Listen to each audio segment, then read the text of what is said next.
திருவழகராம் பெருமாள் ஜீயர் பெருந்திவத்தில் அன்பது அற்று மிக்க ஆசையினால் நம்பில்லைக்கான அடிமைகள் செய் அந்நிலைய நன்னெஞ்சே ஊனமறை எப்பொழுதும் ஓர். வார்த்தாமாலை என்கிற கிரந்தமானது பூர்வருடைய வார்த்தையாலேயே தொகுக்கப்பட்டது. அந்த பூர்வருடைய வார்த்தை நஞ்சியர் என்ன, நம்பில்லை என்ன, பட்டர் சராசர பட்டர் என்ன, மேற்கொண்டு ஆளவந்தார், அனந்தாழ்வான் என்று சொல்லக்கூடிய சில மகாராச்சாரியனுடைய வார்த்தைகளாக சுவாமி திருவழகராம் பெருமாஜி என்கிற பெரியவர் அவருடைய வார்த்தையை தொகுத்தார். அப்படிப்பட்ட தொகுத்த வார்த்தைகளுக்கெல்லாம் வார்த்தாமாலை என்கிற பெயரை சூட்டி அதை கிரந்தமாக அமைத்தார். அது பூர்வர்கள் காலட்சேப பிரக்கிரியிலே அதை அமைத்துள்ளார்கள். ஆச்சரியமான விஷயம். ஒரு பிரபந்தனுக்கு உண்டான நிலை என்ன என்பது பூர்ணமாக தெரிவிக்கப்பட்டதிலே வார்த்தாமாலை. ஏன்னா திருமந்திரம் என்று மந்திர ரூபமாக சொல்லும், ஜெயமோ அனுசந்தான ரூபமாக சொல்லும், அதே போல சர்மஸ்லோகமும் விதி ரகசியமாக சொல்லும். ஆனால் வார்த்தாமாலை என்பது இந்த மூன்றையும் சேர்த்து சொல்லக்கூடிய ஒரு நிலை. விதிக்கும் அனுசந்தானத்தையும் கொடுக்கும், அதே போல நம்முடைய சுரூபத்தையும் தெரிவிக்கும். இதற்குண்டான நிலையின வார்த்தாமாலை. ஏன்னால் பூர்வருடைய வார்த்தை அவருடைய பூர்ணமான அவருடைய சத்வார்த்தைகள் அப்படியே எடுத்து கையாண்டபடியாலே இதற்கு அத்தனை வைபவம்.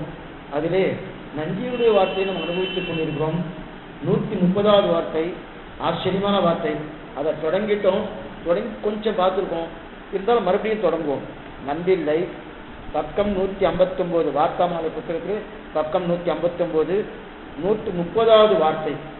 நம்பில்லை நஞ்சியரை இதரோபாயங்களுக்கு பிரமாணங்கள் பகுலமாய் அனுஷ்டானங்களும் பகுலமாய் இருக்க இதுக்கு பிரமாணம் சுருங்கி அனுஷ்டாத்தாக்களும் சுருங்குகிறான் என்றது இதுக்கு அடியன் என்று கேட்க நான் நினைத்திருக்கும் அதுக்கு அவ்வரவு உமக்கு வேண்டுவதொன்றுண்டோ. ஒருவர் கூடி ஓர் ஆற்றிலே இழுந்த போகான் என்றால் முந்தினவன் முந்தாதவன் கையை பிடிக்கும் போது இதுக்கு ஒரு பிரமாணம் அபேட்சை உண்டோ. வேண்டி பிரமாணங்களாலும் ஒரு குறையில்லை. இனி பிரமாணங்கள் காண வேண்டும் என்று நினைத்திருந்தேன். எந்த வழியாக சம்சாரிகளால் நாளத்திரண்டு உத்தமாதிகளாயிருந்தால் அவர்களுக்கு ஒரு உத்கர்ஷத்தையும் இவர்களுக்கு ஒரு அபகர்ஷத்தையும் உண்டோ. சொரூப பிராப்தம் என்னும் இத்தனை ஒழிய ஸ்வர்க்க காமோ ஹிஜேத என்கிறபடியே ஸ்வர்க்க பலத்தை அனுபவிக்க சாதனமாக சாஸ்திரம் சொல்ல நிற்க செய்தேயும் ஓர் ஊரில் ஒருவனையே விஜித்தான் என்னான் என்றது இதுக்கோ உமக்கு ஆள்பற்ற போகிறது என்று அருளி செய்ய பின்னையும் கிருத்தரானார் என்கிறார். ஆச்சரியமான வார்த்தை. 150வது வார்த்தை. நம்ம இடத்துல இருக்கக்கூடிய சந்தேகம், இந்த சந்தேகத்தை பூர்ணமாக தெரிவிக்கிறார்கள் பூர்வர்கள். ஆச்சரியமான வார்த்தை. இந்த வார்த்தை நம்பில்லை நஞ்சியத்தை கேட்கிறார். நம்பில்லை நஞ்சியரை பார்த்து கேட்கிறார். இத்தனை உபாயங்கள் எத்தனை உபாயங்கள் இருக்கு. அந்த உபாயங்கள் கட்சி சாத்தியோபாயம் எத்தனையோ இருக்கு. ஆனா சித்தோபாயத்தை இப்ப பத்தின்னு இருக்கா இல்லையா? இந்த மாதிரி சித்தோபாயத்தை பத்தின இருக்கு. பிரமாணம் உண்டோ? இது முதல் நிலை. பிரமாணம் இருக்கிறது மட்டும் இல்ல, இது எத்தனை பேர் பத்திரிக்கா? ரொம்ப குறைச்சலாதான பத்திரிக்கா சித்தோபாயத்துக்கு. சாத்தியோபாயத்தை பத்தினமா இல்லையே. ஊர்ல நிறைய பார்த்துட்டா கர்மத்தியான பக்தி உங்க பத்தினமா நிறைய பேர் இருக்கா. பக்தி பக்தி பக்தி பண்ற அப்படின்வா. பக்தினா சாஸ்திரத்துக்கு சொல்லப்பட்ட பக்தின்னு சொல்ல முடியாது, ஆனா பண்ணிட்டு இருக்கா. அதே போல இந்த சரணாகதி சாஸ்திரத்தை விட்டுட்டு அந்த நிலையாக இருக்கக்கூடிய எத்தனை பேர் இருக்கா? ரொம்ப குறைச்சலா தான் இருக்கு. அது ஒண்ணு. ரெண்டாவது, சரணாகதிக்கு பிரமாணம் எங்க இருக்கு? இந்த 2 கேள்வி கேட்குறேன். இந்த 2 கேள்வி கேட்டுனே அவருக்கு அது மட்டும் இல்லை, சாதாரண வைஷ்ணவ உபன்யாசம்னாலே கூட்டமே குறைச்சலா இருக்கும். அதுவும் ராமாயண மகாபாரதம் கொஞ்சம் உள்ள கூட்டம் இருக்கும். ரகசிய கிரந்தங்கள் சொன்னாலே 4 பேர்.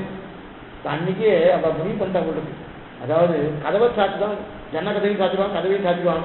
கதவை சாத்திட்டு அந்தந்த ஆச்சாரம் அந்தந்த சிஷியர்கள் தான் சொல்றதா அப்போ பூர்வர்கள் வச்சிருந்தா அது இன்னைக்கும் அப்படி நடக்கிறதான்னு ஒரு சந்தேகம் வந்துடுது. இப்ப யாரும் ஆச்சாரங்கள் ஒன்றும் பெருசாக காலட்சேப கிரியை போறதில்லை. வித்வான்கள் போயிட்டு இருக்கா. போனாலும் அங்க இருக்கக்கூடிய ரகசிய கிரந்தங்களோ 4 பேர் 5 பேர் அதிகமே இருக்கிறது இல்லை. அதைத்தான் இவர் இங்க கேட்கிறாரு. அப்ப அன்னைக்கே அப்படிதான் இருந்திருக்குன்னு அர்த்தம். அன்னைக்கு ஓகோன்லாம் ஒண்ணு இருந்த மாதிரி தெரியல, அதே தான் இங்க தெரிஞ்சுக்காரு. அந்த மாதிரி இருக்கச்சு எப்படி இதுக்கு பிரமாணம்? பொதுவா என்ன சொல்லுவா, எங்க கூட்டம் அதிகமோ அதுக்கு வைபவம், எங்க கூட்டம் குறைச்சலோ அதுக்கு வைபவம் குறைச்சல் தான் சொல்லுவா.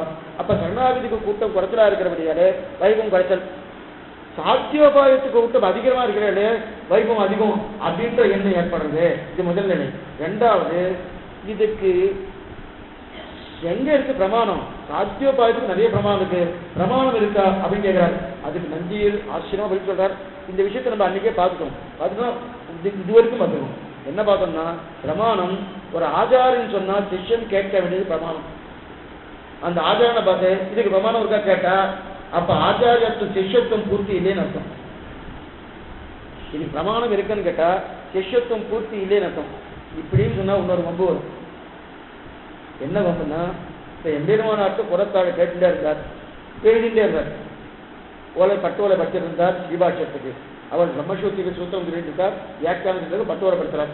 போட்டு இருக்கிறது சேஷத்துவம் பிராதானியம் ஞாத்திருத்துவம் பிராதானியம் ஒரு சந்தேகம் வந்தது. சந்தேகம் வந்தோன்னு என்ன ஆயிட்டு, இவர் கேட்கிறார் ஞாத்திருத்துவம் பிராதானியம் எம்பெருமானார் எழுதுன்னு சொல்றார். இல்ல சேஷத்துவம் தான் பிராதானம், நான் எழுத மாட்டேன், ஓலையை எழுத்தானே கீழே வச்சுட்டார். கீழே வச்சோன்னே நான் சொல்றேன் எழுத அப்படின்னார். எம்பெருமானார் சொன்னார், அதனால்தான் எழுத மாட்டேன்னார். நீ சொல்றபடியா தான் எழுத மாட்டேன்னார். இப்ப சிஷ்யத்துவம் பூர்த்தியா இருக்கா இல்லையா? கொஞ்ச நேரத்தில் என்ன சொன்ன, சிஷ்யத்துவம் பூர்த்தியா இருக்கணும். ஆச்சாரியன் சொன்னாலே பிரமாணம் ஆயிட்டு இல்லையா? இப்ப ஆச்சாரியன் எம்பெருமானார், சிஷ்யன் யாரு? புறத்தாழ்வார். அப்ப சிஷ்யன் புறத்தாழ்வார் இருக்கே, ஆச்சாரியன் சொல்லி கொள்ளக்கூடிய ஞாத்திருத்துவம் தான் பிராதானியம் ஆச்சாரியன் சொல்றார். அவரே மாற்றப்படுறாரு, பின்னாடி மாற்றப்படுறாரு. இருந்தாலும் சொன்னாரோ ஒரு மாட்டேன்னு சொல்லிட்டு வம்பு பண்ணி கூலிகையை கேவிச்சுட்டார் இல்லையா? கீழே வச்சது மட்டும் இல்ல, அதுக்கு அடுத்தபடி அவர் என்ன எழுந்து வெளில போனார். 3 நாட்கள் வெளியிலே கிடந்தா குருபரம்னு எழுதி வச்சிருக்கா. இப்ப புறத்தாழ்வாருக்கு சிஷ்யத்துவம் உண்டா இல்லையா?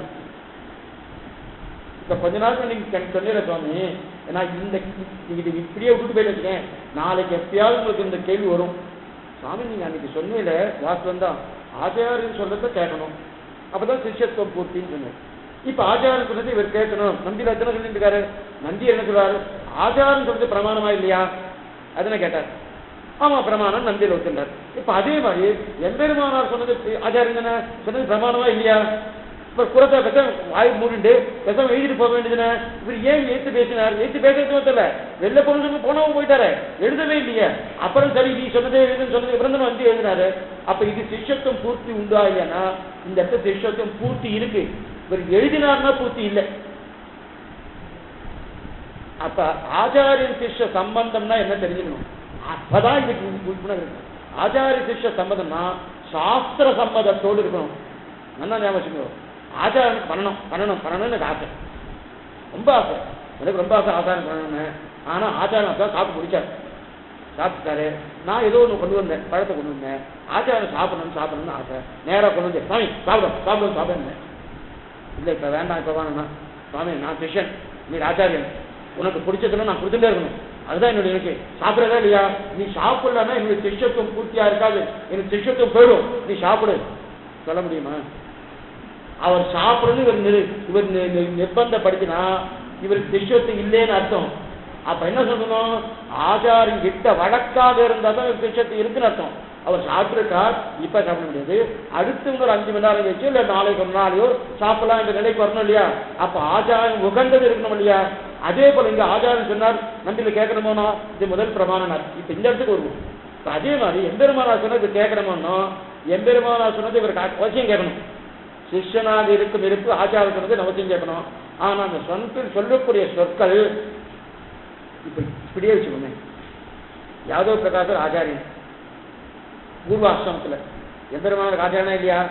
பூர்வத்துல அவர் சமாசனம் பண்றதுக்கு முன்னாடி அவர்கிட்ட காலட்சேபம் கேட்டிருந்தார். அப்ப ஆச்சாரியன் தானே, குரு தானே. அப்ப யாதவ பிரகாசம் சொன்னதை கேட்கணுமா வேண்டாமா? தசையதா தப்பியாசம் புண்டரீக யோகட்சின்னு இருக்கு, தப்பான ஒரு அர்த்தத்தை சொன்னார். குரங்குடைய பின்பாகத்தை போல பெருமாவுடைய திருத்தங்கள் இருக்கு. இல்ல இல்ல அந்த அந்த சிவனுடைய கிரணங்கள் போல திருத்தங்கள் இருக்குன்னு ஏற்பட்டு சொன்னார். இவர் சொன்னார், இப்ப ஏற்று பேசினார் இல்லையா? உடனே எம்பெருமானாருக்கு சிஷ்யத்துவம் இல்லை, யாதவ பிரகாசத்தை அபச்சாரப்பட்டார் சொல்ல முடியுமா? சாஸ்திர சம்மதம் இல்லாத சொல்லியிருக்காரு. அப்ப ஆச்சாரிய சிஷ்யத்துவம் இருந்தாலும் சாஸ்திரத்தை கொண்டு பார்க்கறது சாஸ்திர சம்மதமாக இல்லாதது ஆச்சாரியன் சொன்னால் அதை ஏற்றுக்கொள்ளணும்னு அவசியம் கிடையாது. அப்ப அதை எதிர்த்து பேசுறதுக்கு பேசினா சிஷ்யத்துவம் போயிடுமான்னா போகவே போதாது. அப்பதான் சிஷ்யத்துவம் நிற்கும். ஏன்னா ஆச்சாரியர் சொன்னதெல்லாம் கண்டே இருக்குன்னு வாக்குவோம். ஆனா அதே நேரத்தில் சம்பிரதாய பிரக்கிரியை பார்க்கணும், சாஸ்திர பிரக்கிரியை பார்க்கணும். ரெண்டையும் பார்க்கச்சு ரெண்டோடும் விஷயமே பின்னாடி வரப்படுது.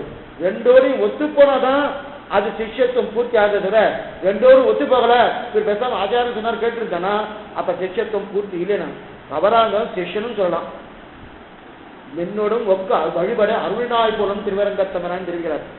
அப்படி யார் வேணா எதை வேணா பேச சிஷ்யனும் சொல்லலாம், ஆச்சாரனும் சொல்லலாம், யார் வேணா என்ன சொல்லலாம். ஆனா அந்த சொல்லும் விஷயம் உண்மையான விஷயமா இருக்கும், சாஸ்திர சம்பந்தமா இருக்கும், சம்பிரதாயம் ஒத்துக்கொள்ளப்பட்ட விஷயமா இருக்கும். இது சம்பிரதாயம் ஒத்துக்கல, ஞாத்திருத்தம் தான் பிரதானம், சம்பிரதாயம் ஒத்துக்கல, சேஷத்துவம் தான் பிராதானம், சப்தத்தை ஒத்துக்கொண்டபடியாலே அதை மாற்றிய பெருமானார் சொன்னபடியாலே இவர் முடியாதுன்னு சொன்னார்.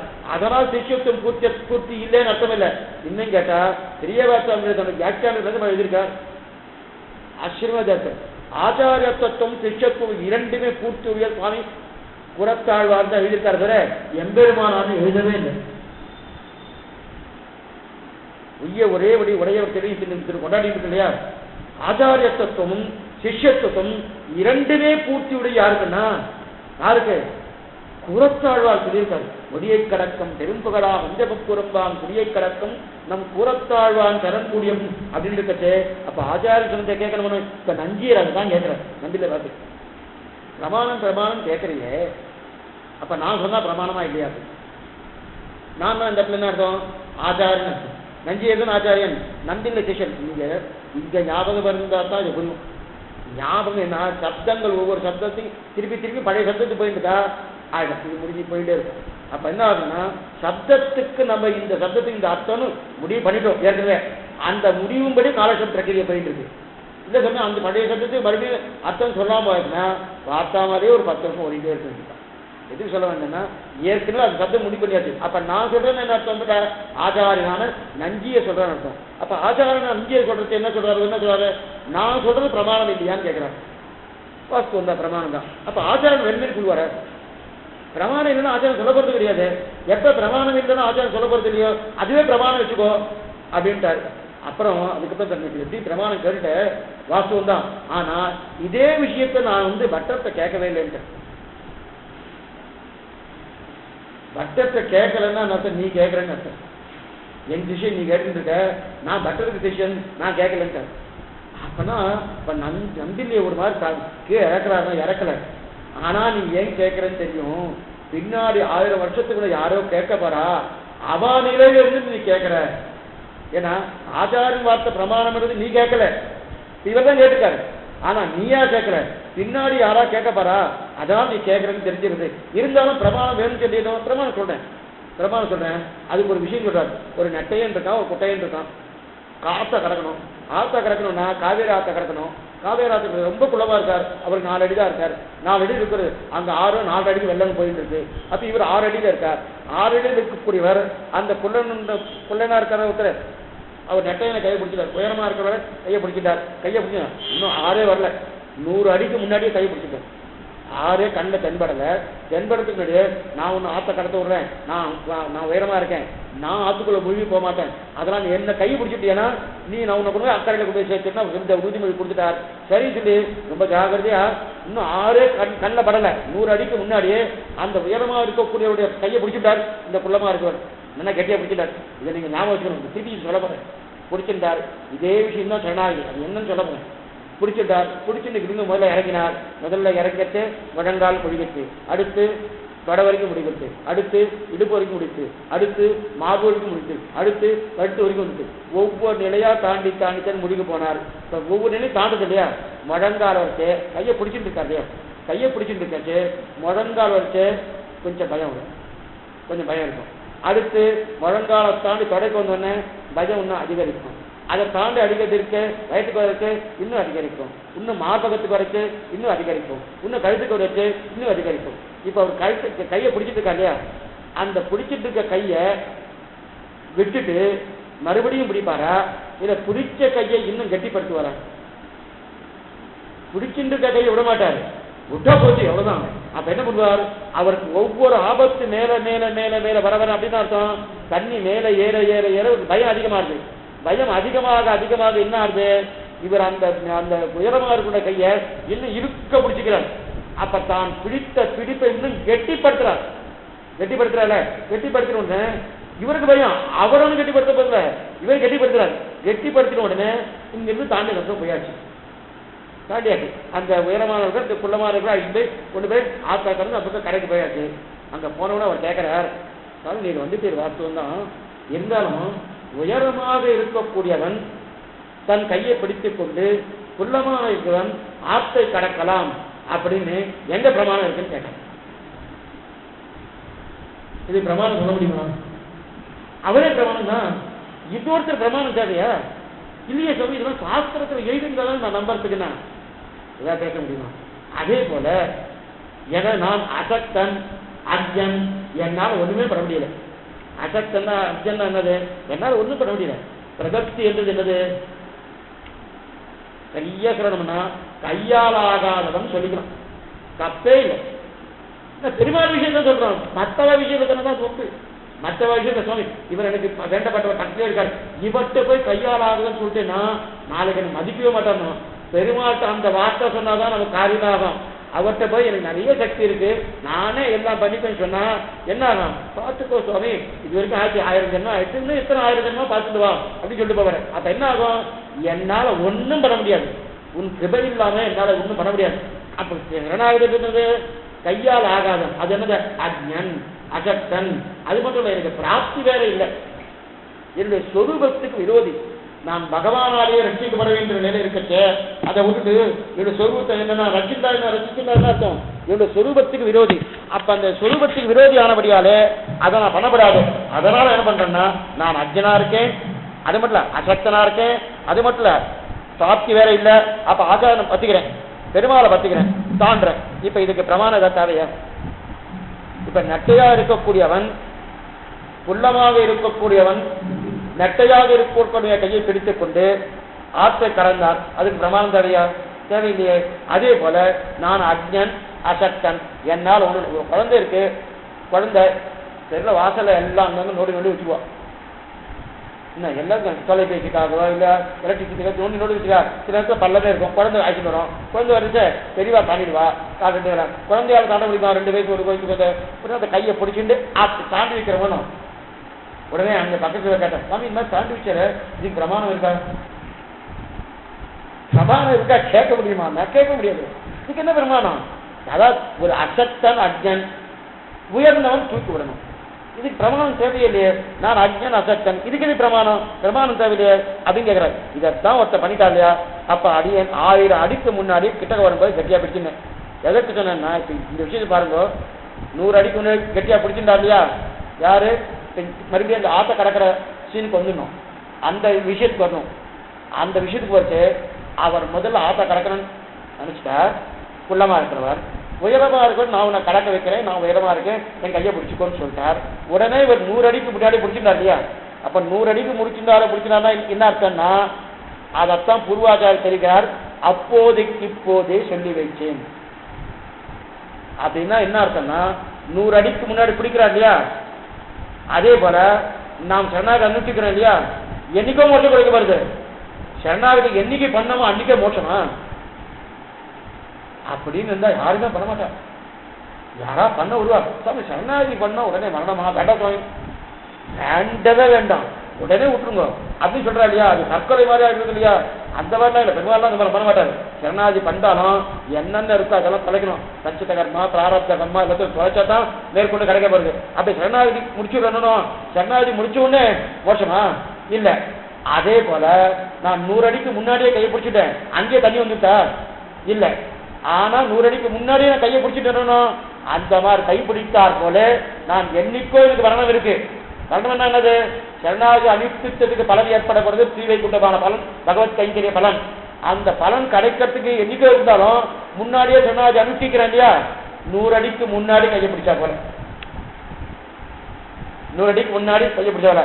அப்ப கையை பிடிச்சாலும் ஒன்றும் ஆகப்படுறதில்ல, கையை பிடிக்கிறேன்னா ஒன்றும் ஆகப்படுறதில்ல. ஆனா 100 அடிக்கு முன்னாடி கையை பிடிச்சா என்ன தெரியுமா ஆகும்? நான் கொஞ்சம் கொஞ்சம் கெட்டி படுத்திட்டே வருவேன். கெட்டி படிச்சுட்டு நல்லா இருக்கு நல்லா இருக்கு. ஏன்னா இந்த கையை பிடிக்கணும். அவர் நெட்டையா இருக்கார், அப்படியே குள்ளமா இருக்கேன். குள்ளமா இருக்கிறது எப்படி பிடிச்சா லாபகமா பிடிச்சிக்கலான்னு அப்படியே அந்த 100 அடிக்குள்ள நான் பார்த்துட்டே இருப்பேன் இல்லையா? அப்படின்னா அர்த்தம் இந்த சரணாகி பண்ண இல்லையா? அது முதல்ல மரணம் தருவாயிருந்தா சரணாகின்னு எங்கேயுமே சொல்லலை. மரணம் போறச்சுதான் சரணாகிதின்னு சொல்லவே இல்லை. சரணாகி பண்ணினா மரணம்னு கிடையாது, மரணம் தருவாயெல்லாம் சரணாகிதும் கிடையாது. சரணாகி என்னைக்கோ பண்ணிட்டோம், என்னைக்கோ பண்ணியிருந்தாலும் அது பின்னாடி அந்த பணத்தை கொடுக்க போறது இல்லையா? அதனால முன்னாடியே சரணாகி பண்ணியாச்சு. அந்த முன்னாடியே சரணாகி பண்ணிட்டதுக்கு தான் 100 அடிக்கு முன்னாடியே கையை பிடித்தார் போல. இந்த ஆத்த கரக்கத்துக்கு 100 அடிக்கு முன்னாடி கையை பிடித்தாகிறார். அப்புறம் கொஞ்சம் கொஞ்சமா ஜலம் ஏறுது. அப்ப அங்க ஜலம் ஏறுது, எங்க ஆத்துல ஜலம் ஏறுது. அப்ப நமக்கு இந்த இடத்துல சரணாகி பண்ணோம்னா என்ன ஆகுது? கொஞ்சம் கொஞ்சமா நமக்கு ஏறும்போது மூழ்கி விடுவோம்னு பயம் வருது இல்லையா? அப்ப கெட்டியா கையை பிடிச்சிக்கிறோம் இல்லையா? அதே போல சம்சாரத்தில் நம்ம இருக்கும்போது பெருமாள் நம்மளை இப்ப கையை பிடிச்சி தாண்டி ஆயிடுச்சுன்னு போறாரு. சரணாகி பண்ணியாச்சு. அதே போல ஆச்சாரனும் ஆயிடுச்சுன்னு போறாரு, பெருமாளும் ஆயிடுச்சுன்னு போயிட்டு இருக்க. அப்ப போகிற சமயத்துல சம்சாரத்துல நம்முடைய கவனமின்மையால என்னென்ன குற்றங்கள்லாம் நான் பண்றோமா இல்லையா? சரணாகி ஆனதுக்கு அப்புறம் தப்பு பண்ணாமையா இருக்கும். அநேகமா தெரிஞ்சே பண்றோம், பண்ணாமல ஒண்ணு இல்லை, பண்ணிட்டு இருக்கோம் இல்லையா? அந்த மாதிரி பண்ணும் போதெல்லாம் ஒரு பயம் வருது இல்லையா? ஐயோ இதை பண்ணிட்டேனே. இது போல முழங்கால் இறக்கச்சே ஒரு தண்ணீரை முழங்கால போறோமோ அங்க ஒரு பயம் வருது. அடுத்து நேர தொடைக்கு வரைச்சே அங்க ஒரு பயம் வருது. அடுத்து வயிற்றுக்கு வரைக்கும் ஜலம் வரைச்சே அங்க ஒரு பயம் வருது. இது போல நம்ம சரணாகி பண்ணி முடிச்சதுக்கு அப்புறம் ஒவ்வொரு குற்றங்கள் பண்ணும் போதும் ஐயோ பண்ணிட்டேனே, இந்த குற்றம் பண்ணிட்டேமே, நம்ம கிடைக்குமா போய் சேருவோமா அப்படின்ற எண்ணம் வருது இல்லையா? இந்த விஷயத்த முன்னாடியே பார்த்துக்கோம். சரணாகி பண்ணி தப்பு பண்ணா மோட்சம் உண்டா இல்லையான்னு. கடைசியில் என்ன முடிவு வந்தது? சரணாகிரியே பண்ணலேன்னு அர்த்தம் முடிவு பண்ணும். பண்ணினதா அர்த்தம் இல்லை. ஏன்னா பண்ணாதான் அவனுக்கு மோட்சத்தை கொடுக்கணும். பண்ணலேன்னு எனக்கு மோட்சம் கொடுக்க வேண்டிய அவசியம் இல்லை. கடைசியில் அந்த பதில் தான் காட்டி கொடுத்தா கூறுவார்கள். இதுக்கு சொல்ல வந்தேன்னா, அப்ப இவர் தப்பு பண்றாரோ, தப்பு பண்ணிட்டு இருக்கச்சே இப்ப மறுபடியும் இன்னொரு சரணாகி பண்ணலாமா? சுவாமி இன்னொரு சரணாகி பண்ணி நான் பையனு தப்புறதுக்கு பிராயச்சித்தமா? இது ஏற்கனவே நம்ம பார்த்த விஷயம்தான். இல்ல இன்னொரு சரணாகி கிடையாது. ஏன் சரணாகி கிடையாதுன்னா, இந்த தண்ணியில இறங்கச்சு அவர் கையை கட்டியா பிடிச்சிட்டு இருக்காரு. இந்த திருஷ்டாந்தத்தை நன்னா வச்சுக்கோ. இந்த திருஷ்டாந்தம் வச்சுட்டு தான் உங்களுக்கு இதுக்கு ஜோடு சேர்த்தா அது புரியும். தண்ணியில இறங்கி போயிட்டு இருக்காரு, முழங்கால வரைச்சே கையை பிடிச்சிக்கிறார். மறுபடியும் இந்த வயத்தால வரைச்சே இன்னும் கெட்டியா பிடிக்கிறார். புதுசா பிடிக்கிறாரா? ஏற்கனவே பிடிச்சாச்சு, ஆனா பிடிச்சதுக்கு என்ன பண்றது? கெட்டிப்படுத்துறாரு. அதே போல நாம என்னைக்கோ சரணாகி பண்ணியாச்சு, அதுக்கப்புறம் நிறைய பாவம் பண்ணிட்டு தான் இருக்கும். நமக்கு நன்னா தெரியாது. நாம பண்ணிட்டா சுவாமி இனிமே மறுபடியும் சரணாகி பண்ணுமா அப்படின்னா, மறுபடியும் சரணாகி ஒரு தடவை தான். சகுதேவ பிரசன்னாய கதாஸ்மீது தயாயதே அபயம் சர்வபூதேப்த கதாம் ஏதற்கு தன்மை தான். மறுபடியும் ஒரு கிடையாது, ஒரு தடவை தான். நாம சேவிக்கிறதே ஒரு தடவை தான். சில சம்பிரதாயத்துல 4 தடவை சேவிக்கிறார். அது நம் சம்பிரதாயத்தில் ஒத்துக்கொள்ளப்படவில்லை. யாரை சொல்றேன்னு புரிஞ்சுட்டு நினைக்கிறேன். எதுக்கு சொல்ல வந்தேன்னா, அது கிடையாது, ஒரு தடவை தான் சேவை, அதுக்கு மேல கிடையாது. கீழே வீட்டு சேவைக்கு ஒரு தடவை தான். சரி, நான் கையை கூப்பிடுறதும் ஒரு தடவை தான். 4 தடவையோ 5 தடவையோ கிடையவே கிடையாது. அப்படி இருக்க செய்து இப்ப சரணாகி மறுபடியும் பண்ணணுமான்னா பண்ண வேண்டிய அவசியம் இல்லை. அப்ப என்ன பண்ணும்? பண்ணின சரணாகதியை நினைவு கொள்ளணும். இது போல அங்க கையை கட்டிப்படுத்துறோம் இல்லையா?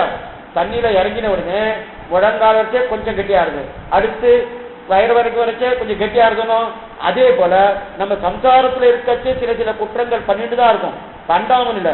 பண்ணிட்டு இருக்கும்போது நமக்கு ஒரு பயம் ஏற்படுது. ஐயோ பண்ணிட்டே கிடைக்குமோ கிடைக்காதோ மோட்சம் கொடுப்பானா. அப்ப என்ன பண்ணணும்? பண்ணின சேனோ பெருமாட்ட சேனா அனுஷ்டிச்சிருக்கேன் இந்த அபராதையும் சேர்த்து சமைச்சேன் அப்படின்னு. அப்ப அபராதமான மரணம் அது வேற இருக்கும். ஆனா அந்த பண்ண சேனாவை நினைவு கொள்ளணும். அதுதான் ரொம்ப முக்கியம். அந்த பண்ண சேனாவை நினைவு கொள்ளியாக்கினாலே என்ன ஆகுது? அப்ப என்ன ஆகுது? தன்னுடைய நிலைக்கு புதுசாக சரணாகி பண்ணல, அதே நிலையை போயிட்டு இருக்காளையா? அதான் புது விட்டு 2வது பண்ணணும். நான் 2வது பிடிக்க வேண்டிய தேவையில்லை, ஒரே தடவை தான் பிடித்தார். ஆனா பிடித்ததை பிடித்தியும் கெட்டிப்படுத்திக்கிறார் இல்லையா? அதே போலதான் சம்சாரத்தில் துன்பம் வளரும் போதெல்லாம் அன்றைக்கு பண்ணின என்னைக்கோ பண்ணிய பிரபத்தியை ஞாபகப்படுத்தி கொள்ளணும். ஆனா நம்ம ஞாபகம் வச்சுக்கணும், பகவான் ஞாபகம் வச்சுக்கிறார். அதனால முதல்ல நம்ம ரிசர்வேஷன் ஒன்று பண்ணிடுறோம். அப்போதைக்கு இப்போது சொல்லி வச்சேன். அப்போது அவர்கிட்ட சொல்லிடும், நான் இன்னைக்கே சரணாகதி பண்ணிட்டேன், என்னைக்கு ஐஷன் போனோமோ நீ ஞாபகம் வச்சு ஐஷன் போகணும். வாஸ்தவம் தான், நானே ஞாபகம் வச்சுக்கிறேன். அதுக்கு ஒரு ஸ்லோகத்து வேறு சொல்றாரு, சித்தே மனசு சஸ்தே சரீரே சதிவோ நரகா ஜாத்து காரணே சிதீஸ்மத்தா விஸ்வரூபஞ்ச மாமஜம் தசத்வம் ரியமானம் து காஷ்டபாஷான சன்னிமம் அகம் ஸ்பராமி மத்தம் நஜாமி பரவாங்கதின். நான் உன்னை ஞாபகத்தில் வைத்துக் கொண்டு அழைத்துக் கொண்டு போகிறேன். இதுதான் சாத்தியோபாயத்துக்கும் சித்தியோபாயத்துக்கும் வித்தியாசம். ரெண்டு உபாயத்திலும் நினைவு வேண்டும். மோட்சம் போகுது நினைவு வேணும். ஆனா நினைவு பகவானிடத்திலையா இந்த ஜீவாத்மா இருக்கிறது சந்தேகம். சாத்தியோபாயமா இருந்தா ஜீவாத்மாவிடத்துல நினைவு வேணும், சித்தோபாயமா இருந்தா பகவானுக்குள்ள நினைவு வேணும். ஏன்னா சாத்தியோபாயம்னா கர்மயோகம், ஞான யோகம், பக்தி யோகம் தங்கள் முயற்சியால சாதிக்கப்படுறது. மரணம் போகச்சே என்னைக்கு பிராணம் போகுதோ, என்னைக்கு இல்லை எந்த க்ஷணத்துல பிராணம் போதோ அப்ப பகவான் நினைச்சாதான் அந்த பகவத் பிராப்தி. இல்லைன்னா சிங்கமா நினைச்சா சிங்கம், மானா நினைச்சா நான் மானு, கொடையாளத்தா கொடை, பள்ளியாளத்தா பள்ளியா. இதுதான் ஜடபரதர். அப்படிதான் ஆயிட்டார் ஜடபரதர். அவர் சாத்தியோபாயம் நிட்டார். அவர் என்ன பண்ண கடைசியில் நான் மான நினைச்சுட்டே பிராணம் விட்டார்.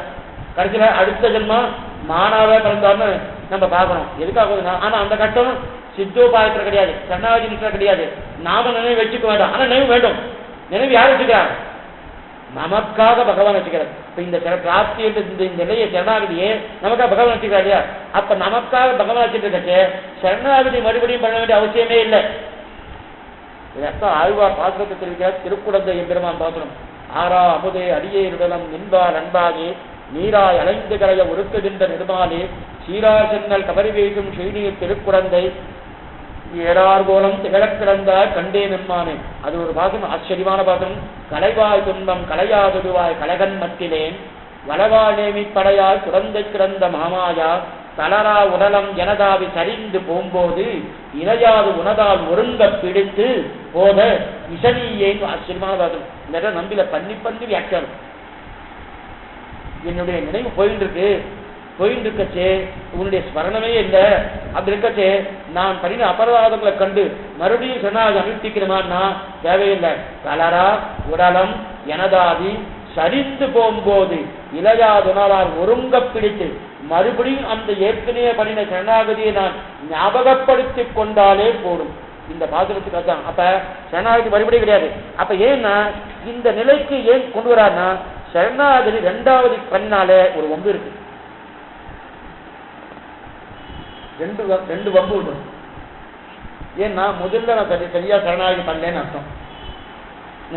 ரெண்டாவது என்ன சந்தேகம்னா மறுபடியும் அந்த ரெண்டாவது சரணாகதி பண்ணா அப்ப முதல் சரணாகதி பகவான் எனக்கு காரியம் பண்ணலன்னு அவன் மேல தூஷிக்க ஆரம்பிச்சுவோம். குற்றம் அவனிடத்துல போயிடும். சரணாகதி பண்ணியாச்சுன்னா படித்த நிச்சயம் உண்டு, அவர் பண்ணல, அதனால குற்றம் அவசியப்படுத்த இல்லையா? அதனால ரெண்டாவது தடவை சரணாகதியே கிடையாது, செய்வதற்கே முடியாது. ஒரு தடவை தான் சரணாகதி, மறு தடவை கிடையவே கிடையாது. நிவேதேத மாம்சிப்ர விபீஷணம் உபஸ்திதம் சர்வலோக சரண்யாய ராகவாய மகாத்மன் விபீஷண சரணாகதி பண்றான். ஒரு தடவை தான் சரணாகதி, நிறைய தடவை ஒரே ஒரு தடவை வந்து சொன்னா போய் சொல்லுங்க விபீஷணன் வந்திருக்கான், ராமன் திருடி வந்து லோகநாயகனா ராமன் திருடி விடுவதற்காக சரணாகதி அனுஷ்டித்துக் கொண்டு வருகிறேன் அப்படின்னு சொன்னா இல்லையா? ஒரு தடவை தான். அதனால் ஒரு தடவை தான் சரணாகதி. மறுதடவை அடியனுக்கு பயமா இருக்கேன்னா கையை கெட்டிய பிடிக்குமா போல பண்ணின சரணாகதியை நினைச்சு கொண்டார். பண்ணின சரணாகதி நினைச்சு கொண்டார். இப்ப இதுக்கு பிரமாணம் வேணுமா? நம்பில என்ன கேட்டேன், நம்பில என்ன கேட்ட? சரணாகதிக்கு பிரமாணம் உண்டான்னு கேட்டேன். ஒரு நெட்டையன் குட்டையன் ஆக்ஷன் இருக்கான், கையை பிடிச்ச வச்சு அதுக்கு பிரமாணம் உண்டான்னு கேட்டானா? அதே போல நான் அசக்தன் அஜ்ஞன், என்னால் கையால் ஆகுவதன், என்னால் ஒண்ணுமே பண்ண முடியல. பெருமாள் சர்வஜன் சர்வசக்தன் பிராப்தன் பூர்த்தன் அனைத்து உடையவன். அவன் திருவடியை பிடிச்சிட்டேன், கெட்டியா பிடிச்சிட்டேன், இல்ல ஆச்சாரிய திருவிடியை வெட்டியா பிடிச்சேன். வன்புகள் நாரணன் தின் கடல் சேரு அந்த திருக்கடை பிடிச்சிட்டேன். பிடிச்சிட்ட உடனே அவரை ஆக்ஷன் போயிட்டு இருக்கார், அவர் திருவடியை கட்டி பிடிச்சிக்கிறேன். இதுக்கு பிரமாணம் தேவையா? தேவையே இல்லையே அப்படின்னு நஞ்சிய சொன்னார். இருந்தாலும் நீ கேட்டுட்ட, அவர் மனசு ஓவரல. இருந்தாலும் நீங்க ரொம்ப சுலபம். ஏன்னா சரணாகதி என்பது நிறைய போல இருக்குன்னு என்றெல்லாம் பயப்பட வேண்டாம். ஏன்னா சரணாகதினா ரொம்ப கஷ்டப்பட்டு சாமி அப்படின்னு நினைப்பா. இதுக்காக சாத்தியோபாயன்றது பண்றது கஷ்டம். ஆனா நினைவு வந்து சுலபம். ஆனா சித்தோபாயன்றது பண்றது சுலபம். ஆனா நினைவு கஷ்டம். நான் அந்த நினைவுக்கு என்ன நினைவுனா அவனே எல்லாமும் அவனே எல்லாமும் என்கிற நினைவு பூர்ணமாக மனசுல வரணும். ஆனா அந்த நினைவு சாத்தியபாயத்துக்கு வந்துடும். ஆனா செயல்பாடு ரொம்ப கஷ்டம். கர்மயோகம், ஞான யோகம், பக்தி யோகம் எல்லாம் பண்ணி பண்ணி பண்ணி பண்ணி ஓஞ்சே போயிடுவோம். ஆனா சித்தோபாயத்தை கஷ்டமே. நான் ஒண்ணுமே பண்ண மாட்டேன். வாழும் சோம்பரை உகத்தி போடும் ஆழ்வார் தெரிவிக்கிறார். மெய்ம்பொருள் போக விட்டு மென்மையை முகமறந்து ஆம்பரி தறிந்து கொண்டு ஐம்புல நகத்தடுத்து காம்பர தலசிரத்து உன் கடைத்தலை வாழும் இருந்து கடைத்தலை இருந்து வாழும் சோம்பரை உகத்தி போடும். வாழும் சோம்பர்னா ஒண்ணுமே பண்ண வேண்டாம். எல்லாத்தையும் பண்ணிட்டு நான் இதுக்காக பண்ணல, பண்ணும் தின்பத்திற்காக பண்ணினேன் என்கிறவனுக்கு தான் வாழும் சோம்பர். ஓஹோ, சோம்பர்னா சோம்பேறித்தனமா இருக்கணும் பொழுது ஒண்ணுமே பண்ண வேண்டாம். பிறகு பெருமாள் வந்ததுன்னா பெருக்க வேண்டாம், கோலம் போட வேண்டாம், இது பண்ண வேண்டாம், திருவாரூர் செய்ய வேண்டாம், வந்த பிரசாதத்தை மட்டும் வாங்கிட்டு போயிடலாம் அப்படின்னு அர்த்தம் இல்லை. எல்லா கைங்கரியும் பண்ணணும். இந்த கைங்கரியம் பண்ணது எதுக்கு? மோட்சத்துக்கான இல்லை, பண்ணும் இன்பத்துக்காக, அவருடைய முகோல்லாசத்துக்காக பண்ண. அவரைத்தான் வாழும் சொம்பர் சொல்லிக்காக. வாழும் சொம்பர் சொல்லிட்டு ஒன்றும் பண்ண வேண்டாம் அப்படின்னு அர்த்தமே இல்லை. எல்லாத்தையும் பண்ணணும். பண்ணி முடிச்சு ஒன்றும் பண்ணாதன்ற மாதிரி இருக்கணும். அதுதான் அப்ப வாழும் சொம்பர். அப்ப என்ன பண்றது? சரணாகதி ரொம்ப சுலபம். ரொம்ப சுலபம்னா பகவன் அனன்யார்க சேஷபூதன் ஜீவாத்மா, பகவதேக உபாயம் ஜீவாத்மா, இந்த ஞானம் ஏற்பட்டாலே போதும். சரணாகதி புத்தி விசேஷம் பார்த்தோம். புத்தி விசேஷம் என்னது? அவனே உபாயம் அவனே உபேயம் என்கிற நினைவுதான் சரணாகதி. அப்ப பகவானுக்கு அனன்யார்க சேஷபோதன், அவரை தவிர மற்றொன்னை என் மனதில் நினைக்க மாட்டேன். அவனே எனக்கு சுவாமி, அவனே சேஷன், அவனே சேஷி, நான் சேஷன் என்கிற நிலை இருக்க. அதுக்கு மேல அவனே உபாயம், பகவதேக உபாயம், அவனை தவிர மற்றொரு உபாயம் ஆகாது என்கிற நிலை ஏற்பட்டால் சரணாகதி. இது எனக்கு கஷ்டமாது. இதுக்கு ஏதாவது பிரமாணம் இல்லையா? பிரமாணமும் தேவையில்லை, கஷ்டமே இல்லையே. சொன்னேன் நன்னா தெரியாது. என் தாயார் தகவலை தான் என்னை கை முடிச்சு தூக்கிறார் அப்படின்னு ஒரு பிரமாணம் காப்பி அப்பதான் நான் நம்புவேன். சொன்னா கைத்தேன்னு சொல்லுவான். ஆனா நஞ்சியை சொல்லிட்டார், பிரமாணம் தேவையில்லையே தேவையில்லையே. ஆனாலும் நீ கேள்வியே. நான் சொன்னேன் பிரமாணம் கேட்பாரு, நான் கேட்பதில்லை. இருந்தாலும் நீ பிடிவாதமா பிரமாணம் கேட்டபடியார சொல்ல கேளுக்கோ. முமுட்சுர்வை சரணமகம் பிரபக்தி, ஆச்சரியமான வசனம். முமுட்சுர்வை சரணமகம் பிரபக்தி என்றும் தஸ்மான் ஞானமே ஞாசமேசாம் தபதாம் அதிரிக்தமாகு. ஆச்சரியமான ரெண்டு பிரமாணங்கள். அதாவது சாஸ்திரத்துல பிரமாணம். முமுட்சுவார நான் ஈஸ்வரனை சரணமாக பத்துகிறேன் என்று சரணாகதி பிரமாணம் இருக்கு. முமுட்சுர்வை சரணமகம் பிரபக்தி, இது ஒரு வாக்கியம், சாஸ்திர வாக்கியம். அடுத்து தஸ்மாத் ஞாசமேசாம் தபதாம் அதிரிக்தமாகு, இது ஒரு பிரமாணம். இந்த பிரமாணம் என்ன? இது தைத்திரோப நாராயண புருஷத்துல பிரமாணம். தஸ்மாத் ஞாசமேஷாம் தபசாம் அதிரிக்தமாக்குன்னு பிரமாணம். 12 தபஸ் இருக்கு. அந்த 12 தபஸ் சொல்லி உயர்ந்த தபஸ் தான் ஞாசம். ஞாசம்னா பிரபக்தி சரணாகதி. ஞாசம்னா பிரபக்தி சரணாகதிக்கு. சரணாகதி பிரபக்தி ஞாசம் இதுக்கெல்லாம் சிறு சிறு வித்தியாசங்கள் உண்டு. ரொம்ப சிறு வித்தியாசம். இப்ப அதுக்கு போக வேண்டாம். அதெல்லாம் ரொம்ப வித்வான்களுக்குள்ளே அது ஏற்பட்ட வித்தியாசங்கள். சரணாகதினா என்ன, ஞாசம்னா என்ன, பிரபக்தினா என்ன, உபேயம்னா என்ன, உபாயம் என்ன அப்படின்னு இதெல்லாம் சிறு சிறு. ஆனா அநேகமா ஒரே அர்த்தத்தை தான் கொடுக்க முடியுது. ஆனா சிறு சிறு உபாயம், அதாவது காதல், அவா, வேட்கை சொல்றா இல்லையா? அபாவற்று வீடு பெற்ற குறுகூச்சுடவம், அதான் ஆழ்வார் காதல், பெண்ணின்ற காதல், கடிய பெற்றதோர் காதல், பேரமர் காதல். அப்ப காதல், அவா, வேட்கை இதெல்லாம் இருக்குல்ல, இதுக்கெல்லாம் ஒரே பரியாய சப்தம் தான். பரியாய சப்தம் சிறு சிறு வித்தியாசங்கள் இருக்கு. அதே போல ஞாசம் சொன்னாலும் சரணாகதி சொன்னாலும் பிரபக்தி சொன்னாலும் சிறு சிறு வித்தியாசம் இருக்கு. நம்ம அதுக்கு போக வேண்டாம். இருந்தாலும் பொதுவா எல்லாத்துக்கும் சரணாகதின்னு ஒரு சப்தத்தை வச்சுக்கணும். அது ஒன்றும் தப்பு, ஒரு குறையும் கிடையாது, இந்த தட்டம் கிடையாது. அப்ப சரணாகதி பண்றோம் இல்லையா? தஸ்மாத் ஞாசமே. ஏன் நான் இல்லை ஞாசம்னு சொல்லியிருக்கு சாஸ்திரம். ஞாசம் ஞாசம் என்ன அர்த்தம்னா பகவான் திருவடியை உபாயம் இருக்கிறத ஞாசம். ஏன்னா 12 தபஸ்கள் சொல்லியிருக்கு சாஸ்திரம். அந்த 12 தபஸ்லயே உயர்ந்த தபஸ் எதுன்னா சரணாகதி ஞாசம் சொல்லியிருக்கு. அப்ப ஞாசம் சாதிக்கும் உயர்ந்த தபஸா சுவாமி சரணாகதின்னா அதுவும் தபஸ் தான். என்ன தபசு? அவனை தவிர மத்தொன்னு நினைக்காம இருக்கிறதே தபசு. தபசுனா அப்படி தண்ணியில உட்காந்து பண்ணிட்டு தான் தபசு இல்லை. நினைவு வந்தாலே தபஸ் தான். விபத்து வந்தாலும் நினைவு வந்தாலே தபஸ் தான். மற்றதெல்லாம் பண்ணிட்டு இருக்கிறது. கொல்லி காவலன் சொல் பதிக்கும் கலைக்கவிபாடம் பெரியவருக்கால் பதிக்கு பதறி வெண் காணவும் கல்லும் கடலும் எல்லாம் கொதிக்க தவம் செய்யும் கொள்கை ஏற்றேன் அப்படி இருந்தாதான் தபசு கிடையாது. மலையில நிற்கிறது, நெருப்பில் நிற்கிறது, கடல்ல நிற்கிறது, அதெல்லாம் இல்லை. நாம இருக்கிற இடத்திலே தன்னுடைய நினைவை வச்சுட்டாலே அதுவே தபஸ் தான். அந்த மாதிரி 2 தபஸ் இருக்கு. அதுல ஞாசம் என்கிற ஒரு தபஸ் இருக்கு. அந்த தபஸ் தான் உயர்ந்ததாக சாஸ்திரம் சொல்லியிருக்கிறா இருக்குன்னு தெரிஞ்சுக்கொள்ள வேண்டும்னா மேலும் பிரமாணத்தை பார்க்கணும்னா எனக்கு தோணலையேன்னு கேட்கிறார். நீ கேட்கீர், அதனால பிரமாணத்தை சொல்லிட்டேன். இப்ப 2வது கேள்வி பதில் சொல்ற கேள்வி. முதல் கேள்வி என்ன? சரணாகதிக்கு பிரமாணம் உண்டா? பிரமாணம் சொல்லிட்டேன். 2வது கேள்வி என்ன சொன்னீரு? இந்த மாதிரி சரணாகதி அனுஷ்டிக்கிறவா ஆளே ரொம்ப குறைச்சலா இருக்கு. அதெல்லாம் கேட்டாங்க.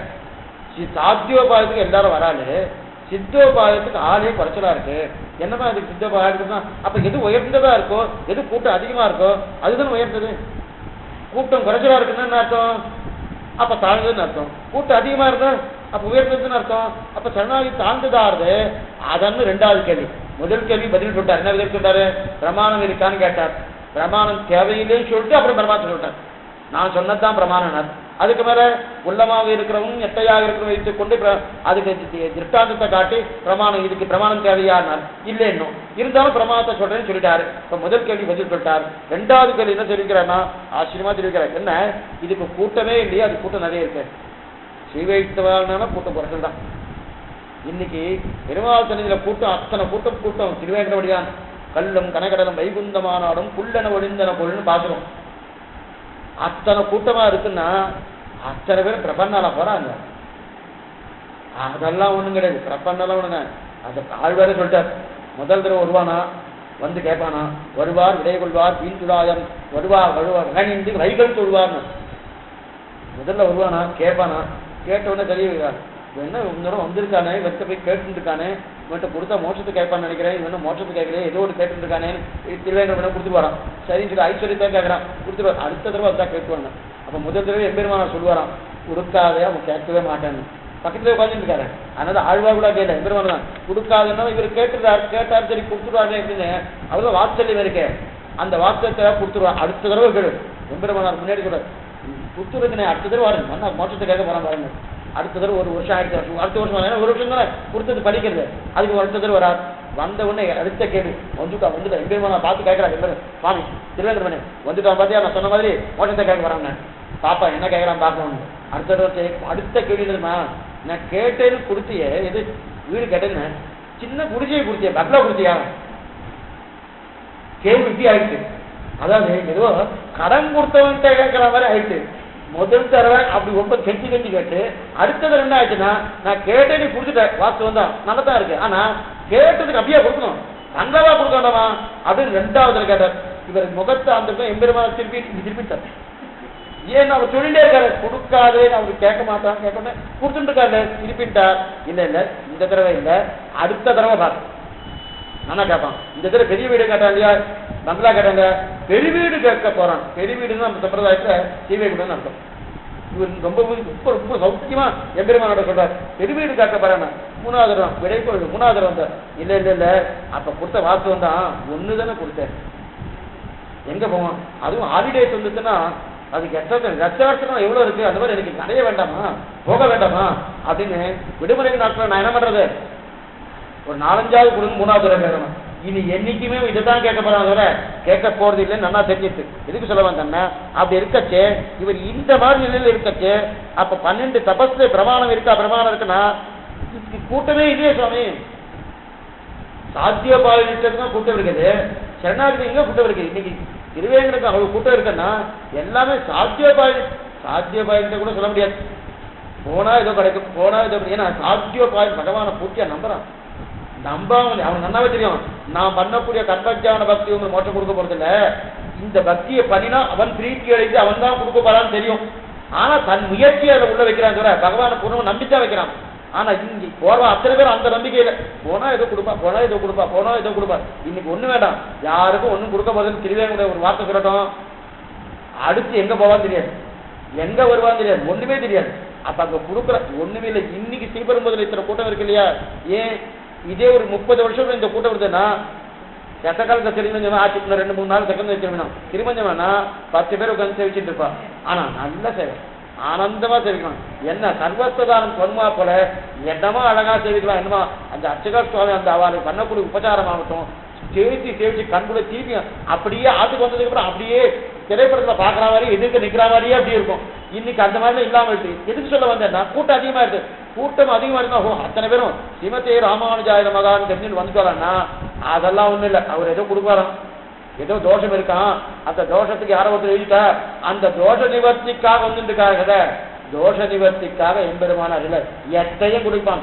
ஆழ்வார் திருக்கிறார், புறத்தாழ்வான் இனீக்கிட்ட விரிஞ்சாதி நிலத்திற்கு விபூதையாக ராமானுஜ பதாம்பது சமாசின ராமானுஜ திருவடி கழிச்சுட்டனா பிரம்மபதியும் புல்லுக்கு சமானமாக நினைப்பான்னு தெரிவிக்கிறார். அவர் மற்றதெல்லாம் ஒண்ணுமே கிடையாது. இதெல்லாம் ஒண்ணுதான் பண்ண போறதா ஒண்ணும் கிடையாது. அப்ப கூட்டம் அதிகமாக தான் என்னன்னா அவ அத்தனை பேர் சாத்தியோபாய விஷயமா தானே இருக்கா, சித்தோபாயமா இல்லை. அதைத்தான் இங்க கேட்கறான் நம்பி. கூட்டம் அங்கதானே அதிகமா இருக்கு, இங்க கூட்டமே இல்லை.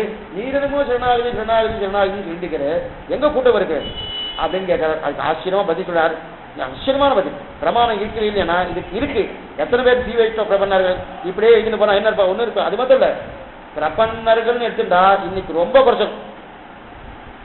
அதுக்கு ஒரு திட்டாங்க இருக்கு. நாம ஒரு கடைக்கு போனோம். கடைக்கு போயிட்டு கமல் தோடு வாங்க போனோம். கமல் வாங்க போனோம். போன உடனே அந்த கடையில் நிறைய கூட்டம் இருந்தது. அது இன்னைக்கு எந்த கடையில் கூட்டம் இருக்கோ இல்லையா, நகை கடையில் நிறைய கூட்டம். அத்தனை கூட்டம் முந்தியெல்லாம் அவ்வளோ கிடையாது. கடையே ரொம்ப குறைச்சலா இருந்தது. குறைச்சலா இருக்கிறது மட்டும் இல்லை, ஓரளவுக்கு கூட்டம் இருந்தது. இன்னைக்கு கூட்டம் அங்கதான் அதிகமா இருக்கு. அத்தனை கூட்டம் அதிகமா இருந்தது. அதே நகை கடை இன்னொரு கடை, அந்த கடையில கூட்டம் குறைச்சலா இருக்கு. என்ன சுவாமி, இதுவும் தங்க நகை கடை தான், அதுவும் தங்க நகை கடை தான், ஆனா அந்த கடையில கூட்டம் ஒரு 1 2 தான் இருக்கா, இங்க 40 200 பேர் இருக்காளே. என்ன காரணம்னா இந்த கடையில 2000 ரூபாய் தொடங்கி தோடுகள் இருக்கு. எந்த கடையில? இந்த தங்க கடையில. அந்த தங்க கடையில உள்ள போகணும், வெளியில வரணும்னாலே 2 லட்சம் இருந்தா தான் உள்ள போக முடியும். ஏன்னா அத்தனை வைரத்தோடு. இங்கேயும் தோடு இருக்கு, அங்கேயும் தோடு இருக்கு. இதுவும் தங்க கடை தான், அதுவும் தங்க கடை தான். ஆனா இந்த தங்க கடையில 2000 தொடக்கமாக எல்லாமே இருக்கு. சிறுதா சின்ன தோடு, பெரிய தோடு, என்னென்னவோ இருக்கு. அவ போய் என்னென்ன வேணாலும் வாங்கிடலாம். அங்க 2 லட்சம் ரூபாய் இல்லைன்னா வெளியிலே வர முடியாது, உள்ளே போக முடியாது. இந்த நிலையில இருக்கு. இப்ப என்ன ஆகுது, இங்க 200 பேர் வந்தான்னா அங்க 2 பேர் வந்ததுக்கு சமானம் ஆயிடும். ஏன்னா வியாபாரம் என்ன ஆகுது, அதே வியாபாரம் தான் அது. இப்ப இது 200 பேர் வந்தாண்டதுக்கு இந்த கடை வசதியா, அங்க 2 பேர் வந்தாண்டது கடை சாகித்யான்னா எந்த விதியே, எந்த வஸ்துவை பார்த்துதான் முடிக்கணும். வஸ்து உயர்த்தி இத்தினூண்டு கல், வைரக்கல் 2 கோடி ரூபாய் ஆகுது. அங்க இவ்வளவு பெருசா இருந்தவர 20,000 ரூபாய்க்கு மேல தர போறது இல்லை. அப்படி இருக்க செய்த வஸ்து வைத்துக் கொண்டுதான் அதுக்கு மதிப்பே தவிர எவ்வளவு பெருசா இருக்கு, இத்தனை கூட்டம் வந்ததா, இத்தனை கூட்டம் இருந்தா அப்படின்னு நினைச்சவே இல்லை. புரியறதுக்காக அதாவது ஒருத்தர் சொன்னார், இந்த ஒரு ரூம் இருக்கு, அந்த ரூம் ஃபுல்லா பஞ்சு மூட்டையை கொண்டு வச்சுட்டார். பூர்த்தியா பஞ்சு மூட்டை கொண்டு வச்சுட்டாரு. பூர்த்தியா சுவாமி இது ஃபுல்லா வச்சிருக்க, எடுத்து போனார். அதுக்கு என்ன கொடுப்பேன், இத்தினூண்டு ஒரு 1/2 சவரம் லக்ஷ்மி காசு கொடுத்தேன். என்ன பெருசா ஏதோ கொடுப்பேன்னு பார்த்து திரும்ப கொடுக்குறேன்னா அதுக்கு அவ்வளவுதான் விளையும். அந்த பஞ்சு மூட்டைக்கு எவ்வளவு விலையோ, இந்த 1/2 சவரம் அந்த லக்ஷ்மி காசுக்கு எத்தனை மதிப்போ அதே மதிப்பு தானே அதுக்கு. இந்த 1/2 சவரம் லட்சுமி காசு தான் முந்தானு முடிச்சுக்கலாம். அது முடிக்க முடியுமா? பெருசா கொடுப்பேன், பெருசா கொடுக்குறேன், பஞ்சு மூட்டை கொண்டு வச்சுக்கோ, என்ன பண்ண முடியும்?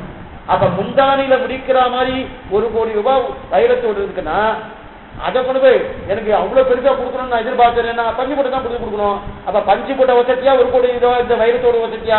இங்க ஒண்ணுமே இல்லைன்னா இதுதான் வசதி.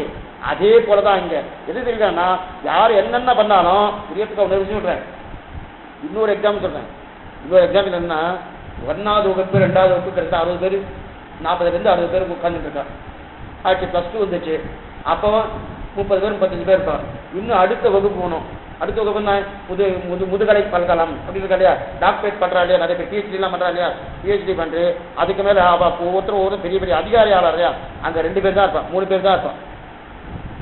அதுக்கு மேல இருக்க மாட்டான். உயர் அதிகாரி ஆளாளு பண்ணோம். PhD பண்றவெல்லாம் வகுப்புலாம் 4 பேர் 5 பேருக்கு மேல இருக்கவே மாட்டான். 4 பேர் அது வரதே ரொம்ப துர்லபம் தான். வந்துட்டாலும் அவளுக்கு 2 பேர் 4 பேர் தான். ஒருத்தர் சொன்னார், சாமி 1வது வகுப்புல 60 குழந்தைகள் இருக்கா, PhD பண்ற டாக்டரேட் பண்ற இடத்துல 2-4 பேர் தான் இருக்கா. அது தாழ்த்தி, இது வயசு. சொல்ல முடியுமா? 1வது வகுப்பு 60 பேர் இருந்தாலும் அதோட நிலை வேறு. அங்க 4 பேர் இருந்தாலும் எத்தனை உயர்த்தி உலகத்துல அந்த மாதிரி இருக்கு இல்லையா, அதே போலதான். அப்ப 2 பேர் இருந்தா அது சுமார்னு சொல்ல முடியுமா? 1வது வகுப்புல 65 பேர் இருந்தாலும் உயர்த்தி என்று யாராவது சொல்லுவாரா? சொல்ல போறதில்ல. அதே போல உலகத்தில் இருக்கும் அனைவரும் சம்சாரிகள், அனைவருமே சம்சாரிகள். வெண்டியே வேண்டி வீழ்புழுக்கின்றி வேட்கரார் கலவியே கருதி நின்றவாயில்லார் நெஞ்சினவுடையே நெஞ்செய்கேன் இடுவிசம் பெற வாழ்வா தெரிவிக்கிறார் முதல் திருவார் பெரிதிருவள்ள. வெண்டியே வேண்டி வீழ்புழுக்கு வேட்கரார் கலவியே கருதி அப்படி இருக்க அத்தனை பேர் இருந்துட்டா. ஆனா அதுல 2 பேர் உத்தம அதிகாரிகள். அந்த 2 பேர் உத்தம அதிகாரிகளா இல்லையா? இப்ப இந்த நிறைய பேர் இருந்துன்னா சம்சாரிகள் உயர்ந்தவர்கள், உத்தம அதிகாரி 2 பேர் தான் இருக்கா. அவ தாழ்ந்தவன் சொல்ல முடியுமா? தாழ்ந்தவான்னு சொல்ல முடியுமா? 2 பேர் தான் சொல்லியிருக்கா. இவன் நிறைய பேர் இருக்கால அப்படின்னு சொல்ல முடியுமான்னா அது சொல்ல முடியாது. உத்தம அதிகாரிகள் மற்றமானவர்கள் சொல்ல முடியுமான்னா சொல்ல அப்படின்னு கேள்விப்பட்டதே இல்லையே. எங்கேயாவது கேள்விப்பட்டதே இல்லையே.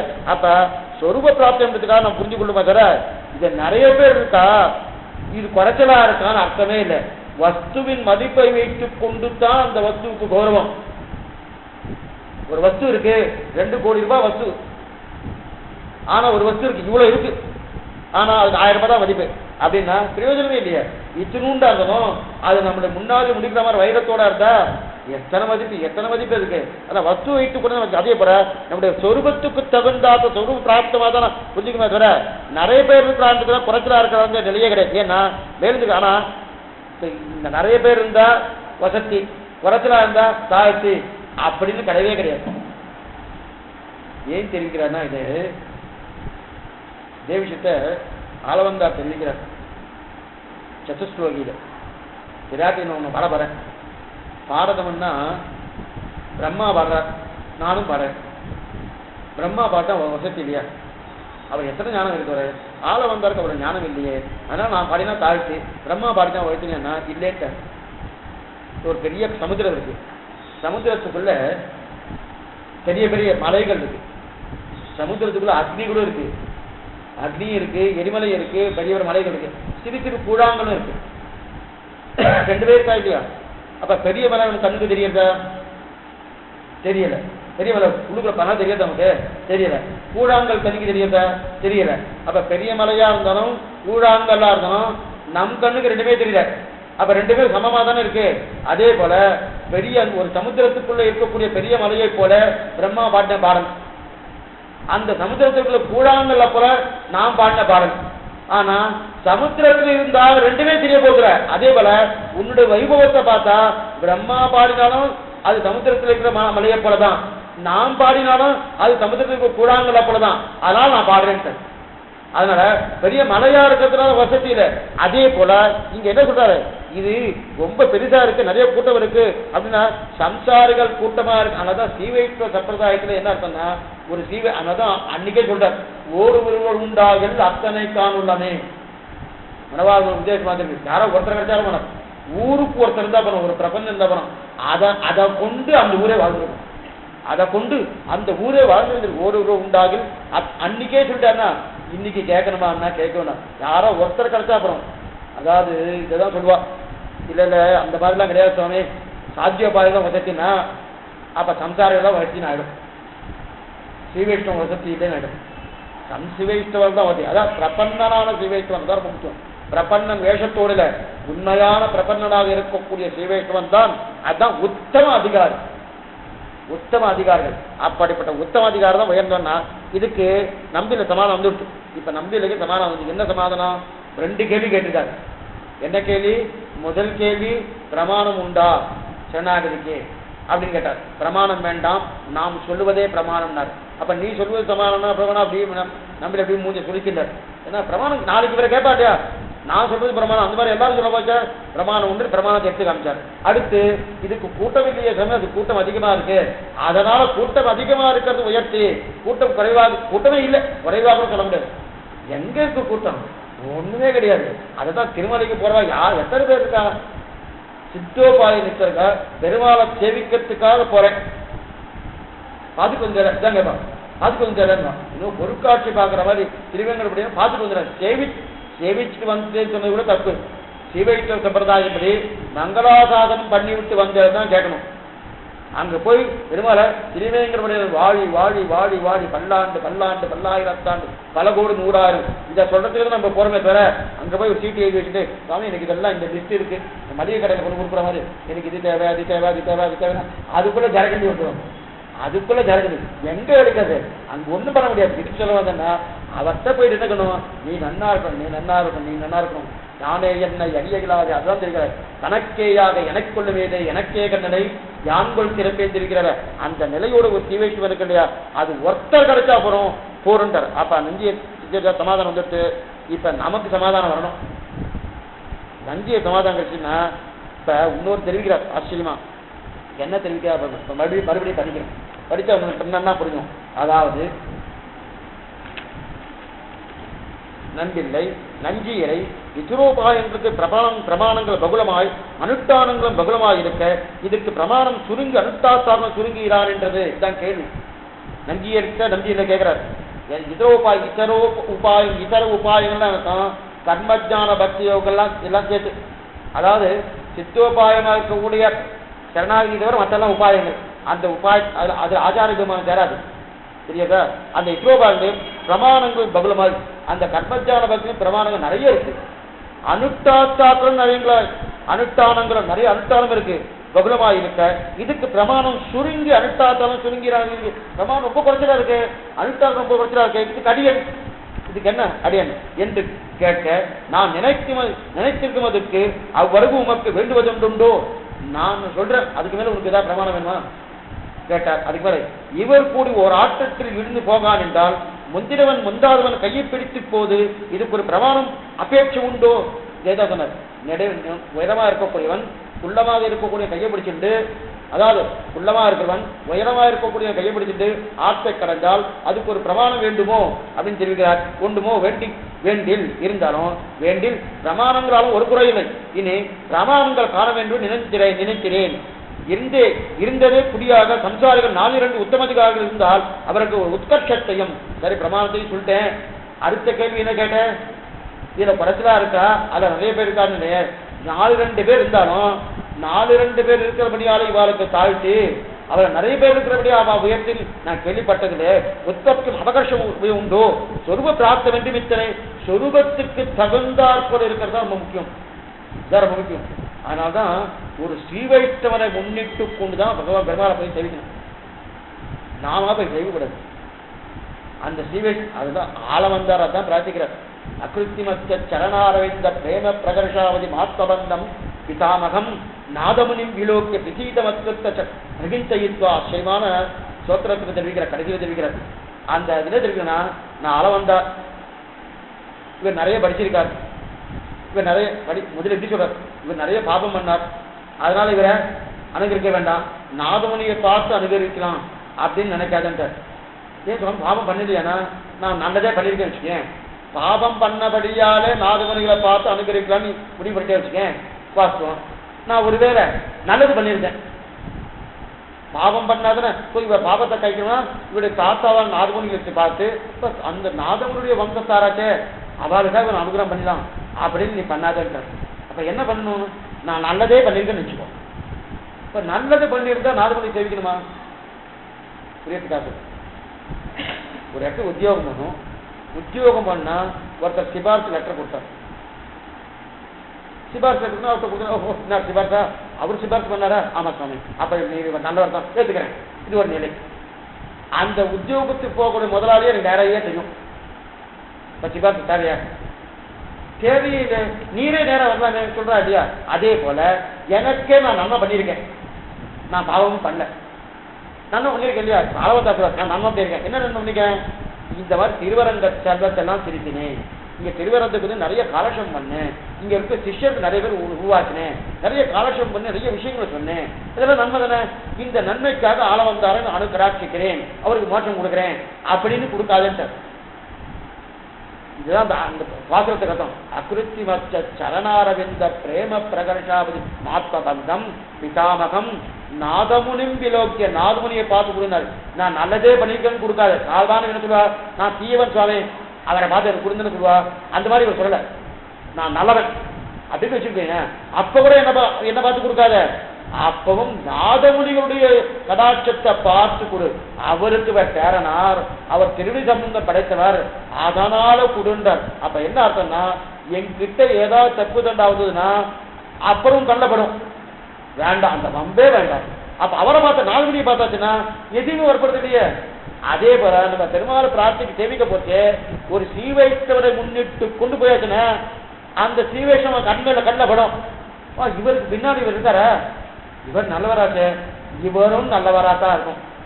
நாம எத்தனையோ குற்றங்கள் இருக்கும், அதைத்தான் இங்க தெரிவிக்கிறோம். அப்படிப்பட்டதான் அப்ப ஒப்பு சொரூப பிரார்த்தி.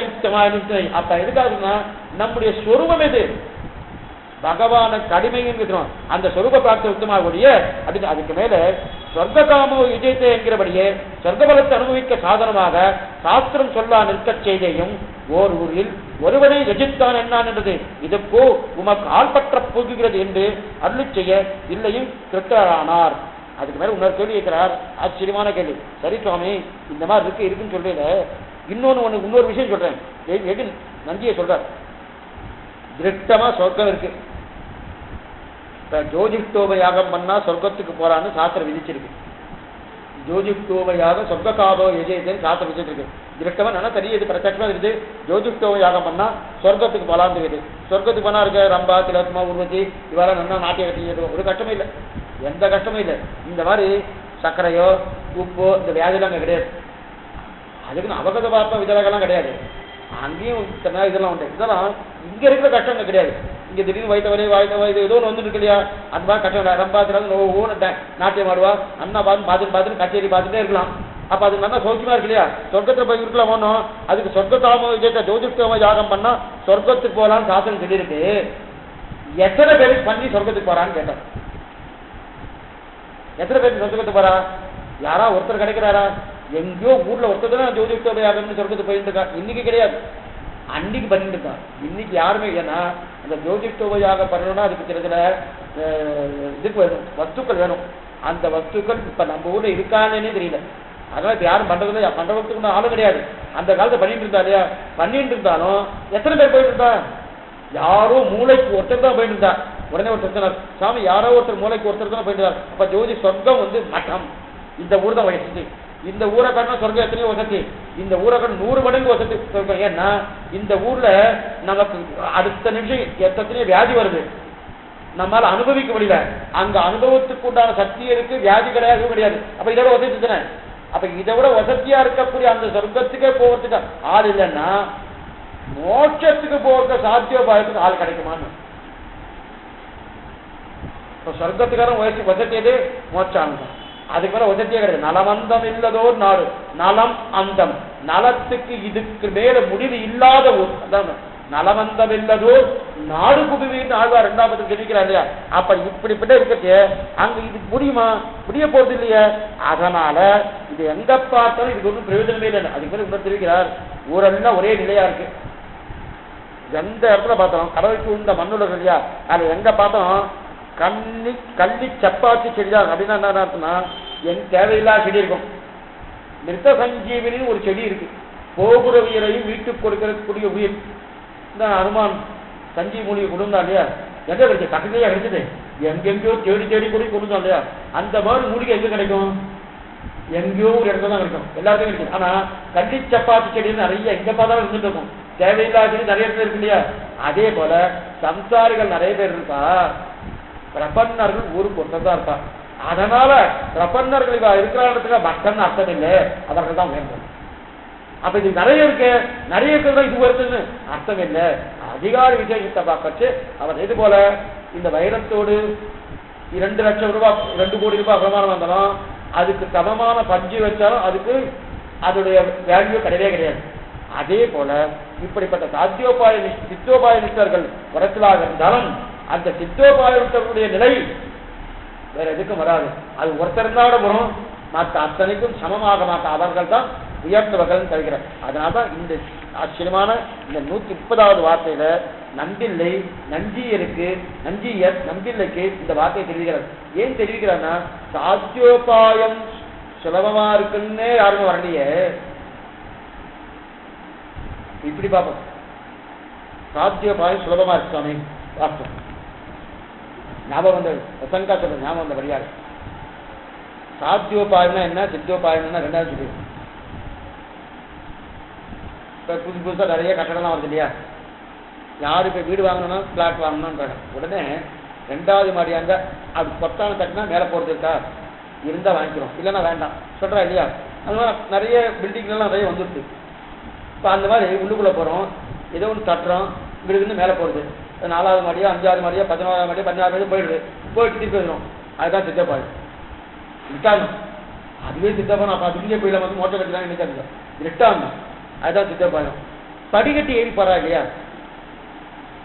படிக்கட்டி ஏறி போறோம் இல்லையா, அது சாத்தியப்பாயம். இப்ப படிக்கட்டி ஏறி போறவா நிறைய பேர் இருப்பாளா, இந்த இந்த இந்த இந்த இந்த யந்திரத்துல போறவா நிறைய பேர் இருப்பாளா, யந்திரத்துல போறதா நிறைய பேர் இருப்பா இல்லையா. அப்ப படிக்கட்டு மட்டம் சொல்லலாமா, யந்திரம் போயிடுச்சுதான் படிக்கட்டி தான் போய் ஆகணும், அந்த சாஸ்வதம் புரியாதா. அதனால படிக்கட்டை போல சாத்தியோபாயம் வச்சிருந்தாலும் சாத்தியோபாயத்துக்கு மனுஷா இருக்கிறது செய்யறா, இல்லைன்னு சொல்லலையே, நிச்சயமா இருக்காது, இல்லைன்ற ஒரு நிலையே கிடையாது. சித்தோபாயத்துக்கு மனுஷா இருக்கா, சாத்தியோபாயத்துக்கு மனுஷா இருக்கா. ஏன் சாத்தியோபாயத்துக்கு மனுஷா இருக்கான்னா, சாத்தியோபாயம்னா அகங்கார மமக்காரங்களை தொலைக்க வேண்டாம், சித்தோபாயம்னா அகங்கார மமக்காரம் தொலைக்கணும். இதுதான் கஷ்டம். ஏன் கஷ்டம்னா, சரணாகிரி ஒரு கட்டம் என்ன தெரியுமா, நான் பெருமாள் முன்னாடி போயிட்டு என்கிட்ட ஒண்ணுமில்லை சொல்லிட்டு மட்டும் இல்லை, என்னுடைய அகங்கார மமக்காரத்தை தொலைச்சாதான் சரணாகதியே பூர்ணமாகும். அது தொலைக்க முடியுமானா தொலைக்க முடியாது.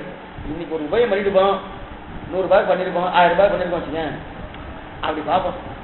நேற்றுக்கெல்லாம் இல்லை, இனி பெருமாள் காத்திட்டு இருக்கார், நினைப்போமா நினைக்க மாட்டோமா, நினைச்சா போச்சு இவன் வந்து பிரபஞ்சமே இல்லைன்ட்டு அந்த எண்ணம் வந்துட்டுனா இவன் சாத்தியோபாயம் விட்டேன்னு அர்த்தம். அப்ப அந்த எண்ணம் தொலைக்கிறது எவ்வளவு கஷ்டம் பார்த்துக்கணும். அந்த எண்ணம் வராம இருக்கணும்னுக்கு தான் பிரபன்னன் சித்தோபாயம் விட்டன்னு பேரு. அதனால சாத்தியோபாயத்துக்கு அதிகமா இருக்கிறதுக்கு எது காரணம், அகங்கார மமக்காரங்கள் தொலைக்கிறதுக்கு இந்த ஜீவாத்மாவுக்கு மனசே வராது. நான் நான் நான் இருந்துட்டே இருக்கும், என்னுடையது இந்த 2 ஸ்தானமும் இருந்துட்டே இருக்கும். அதனால அதுக்கு கூட்டம் அதிகமா இருக்குமே தவிர அதை தொலைச்சவன் யாரா ஒருத்தர் இருந்தா கூட போறோம். பகவானுக்கு பிரீத்தமே யார் பிரபன்னனா இருக்கானோ அவனிடத்துல அதிகமான பிரீத்தி.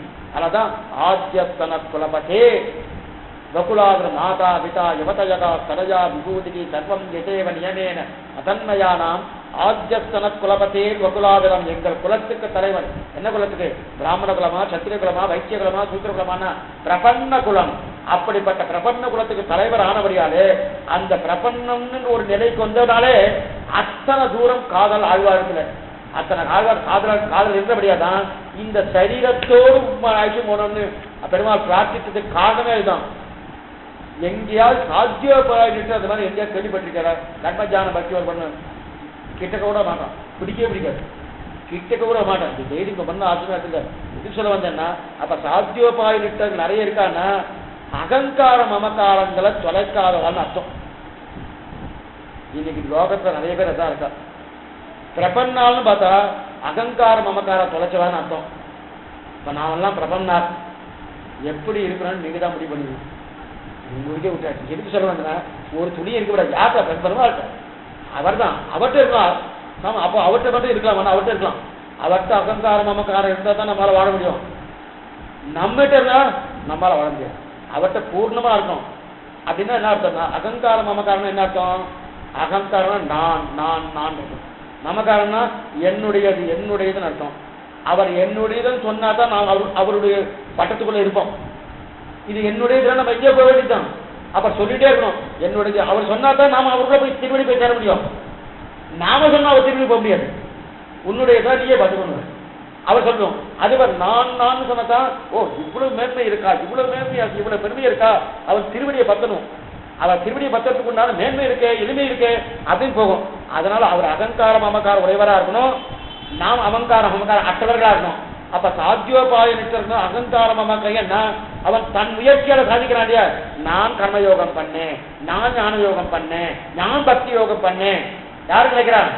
சாத்தியோபாய நிஷ்டர்கள், இத்தனை உபாந்தரங்கள். ஆனா பிரபந்தம் அது நினைக்கிறது இல்லை. எதுனா சரணாகதியும் தான் பண்ணலன்னு தான் நினைக்கிறான்.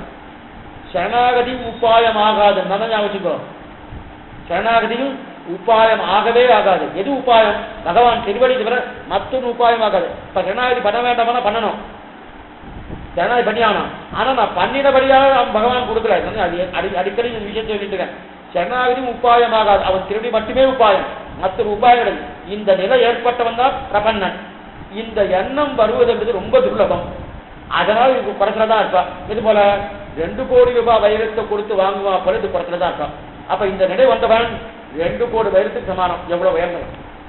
சாமானிய 2000 ரூபாய் வளையல் வாங்குற மாதிரி இல்ல தோட வாங்குற மாதிரி காஜா பாயிட்ட அவன் என்னதான் தாண்டி வந்தான். ஆனா அங்கதான் கூட்டம் அதிகமா இருக்கும். 2 கோடி வாங்குறவன் கூட்டம் குறைச்சலதான் இருக்கும். கூட்டமே இருக்காது கூட சொல்லலாம், ஏதோ 1-2 இருக்கும். அப்ப 2 கோடி உயர்ந்த இது வருதுன்னா எத்தனை பண்ணாலும் பகவானுக்கு பிரீத்தம் பிரபஞ்சம் நடக்கிறதான். அந்த பிரபஞ்சத்துல பிரீதமா இருக்கிறபடியால உடனே மோட்சத்தை கொடுக்குறான் தீவிர. அதைத்தான் இங்க தெரிகிறார். அதனால் நஞ்சியலுக்கு இவனும் கடப்பட வேண்டாம், இதுதான் விஷயம் தெரிகிறார். இப்படிப்பட்ட நிலையத்தான் அவர் தெரிவிக்கிறார். அதுக்கு மேல அடுத்த வார்த்தை 130 முடிஞ்சிட்டு அதற்கு மேல 160, இதுல ஒன்றும் சந்தேகம் இல்லையே, 163ஆம் வார்த்தை ஆச்சரியமான வார்த்தை.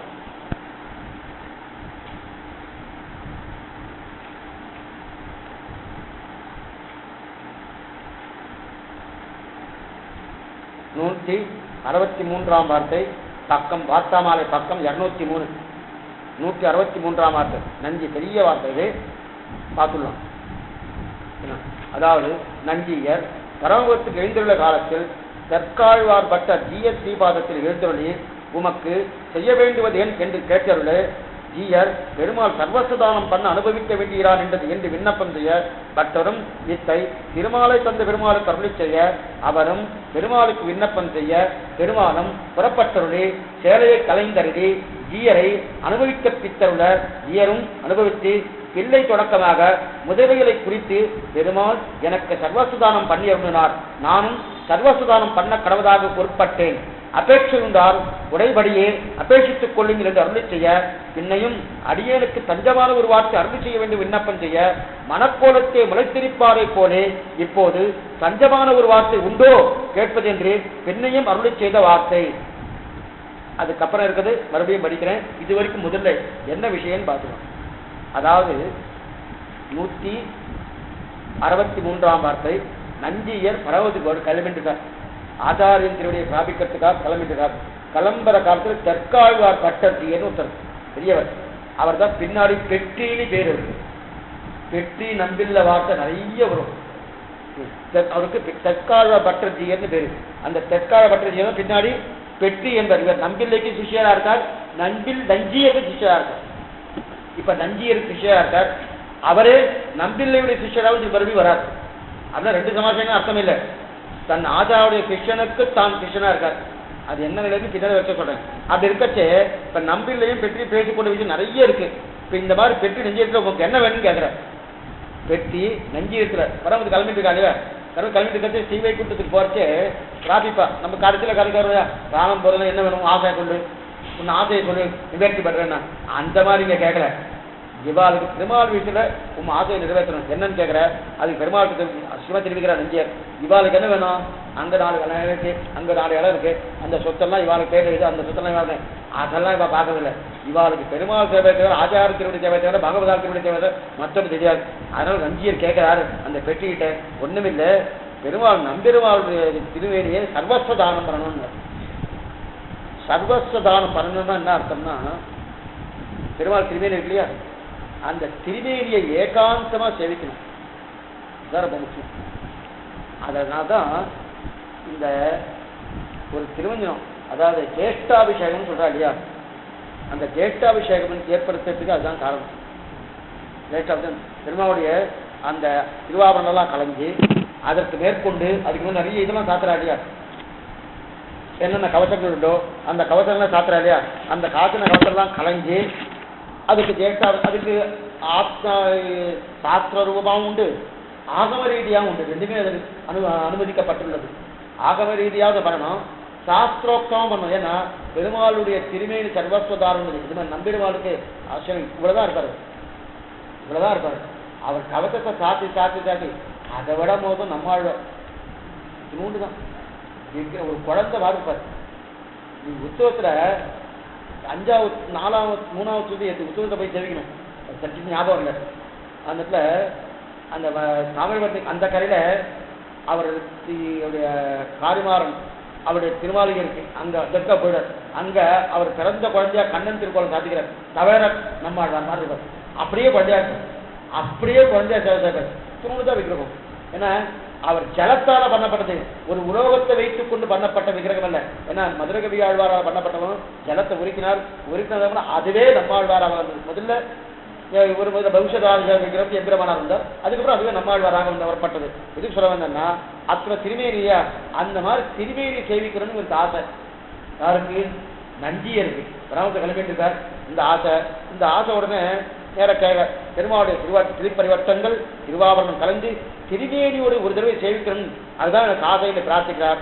பிரார்த்தித்த உடனே தெற்காழ்வார் பட்டர் ஜீயர்களைய நேரா கிளம்பி நம்பெருமாவுடைய அர்ச்சகத்தை பிரார்த்திக்கணும். இவாலாம் போக முடியாது, தொட முடியாது. அர்ச்சகத்தை அந்த அர்ச்சகருக்கு திருமாலை தந்த பெருமாள்னு பேரு. அந்த வந்து பேரு தான் பாருங்க. நாமெல்லாம் இந்த பேரை கேட்டாலும் உதவுவோம். பேரெல்லாம் பாருங்க. இப்படிப்பட்ட திருமாலை தந்த அனந்தாழ்வாடைய திருக்குமாரத்துக்கு என் திருமகள்னு பேர். ஆழ்வார் பாட்டு என் திருமகள் பேர் பரவாயில்ல. ஒரு தடவை அடி சொல்றது ஒரு 40 வருஷத்துக்கு முன்னாடி ஆழ்வார் திருநரை சேவிச்சுட்டு தாமரையாத்தை கடந்து அந்த பக்கம் போனோம். இந்த விஷயம் ஒரு தடவை சொல்லியிருக்கேன். அந்த பக்கம் போறச்சு அந்த பக்கம் திருத்தொலைவில் நகரம் அதெல்லாம் நடந்து தான் போகணும். 10 வருஷத்துலாம் கிடையாது.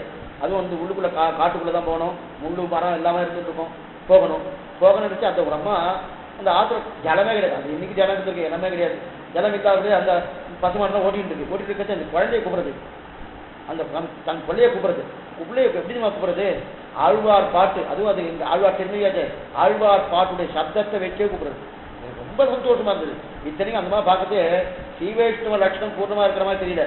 இருந்தாலும் அந்த பேரு சுவையின் திருவின் மடாலனா இந்த வான் கூப்பிடுறான். இந்த பாட்டு எதிர்மா இருக்கு. 1ஆம் 10 3ஆம் திருவாழ்மொழி. இவையும் அவையும் உபயும் இவரும் அவரும் உவரும் எவையும் எவரும் தன் 1ஆம் 10 9ஆம் திருவாழ்மொழி. இவையும் எவரும் தன்னுள்ளே ஆகியும் ஆக்கையும் தாழ்வும் அவையில் தனிமகள் கண்ணவிரான் என்னவதம் சுவையன் திருவின் மணாலன். அப்படியே சொல்லி கூப்பிடுறார். நேர போனான். அந்த அம்மா காலையே உண்டுட்டு ஒரு தப்பும் இல்லை. ஏன்னா அவ பிரபன்ன நான் சமாசம் ஆயிட்டா. அதை பத்தி எப்ப ஆழ்வாருடைய திருவாக்கி வாக்குல வந்ததோ ஆழ்வாராக பாவிச்சிட்டேன். எதுக்கு சொல்ல வந்தேன்னா அந்த வார்த்தை அவ இங்க பேருங்க பேர் பாருங்க. என்ன பேரு? திருமாலை தந்த பெருமாள். அந்த அச்சனுடைய பேரு. இன்னைக்கு எதாவது புஸ்தி கிஸ்தி எதாவது வச்சுக்கிறா பாருங்க. ஆழ்வார் திருவாக்குல என்ன சப்தம் வருதோ அந்த சப்தத்துக்கு இன்னைக்கு பேர் வைக்கணும்னு தனியா வெளிதேசத்துல இருந்து போய் ஒரு புத்தகத்துக்கு வாங்கி வரா. ஒண்ணு வேண்டாம். 4000 புரட்டி பார்த்தாலே 40,000 பேர் வரும். ஒரு பேர் 2 பேர் இல்லை. ஒரு பேர் 2 பேர். அனங்கராச்சாரி இதுக்கு தனியா ஒரு புத்தகம் போட்டுக்காரு.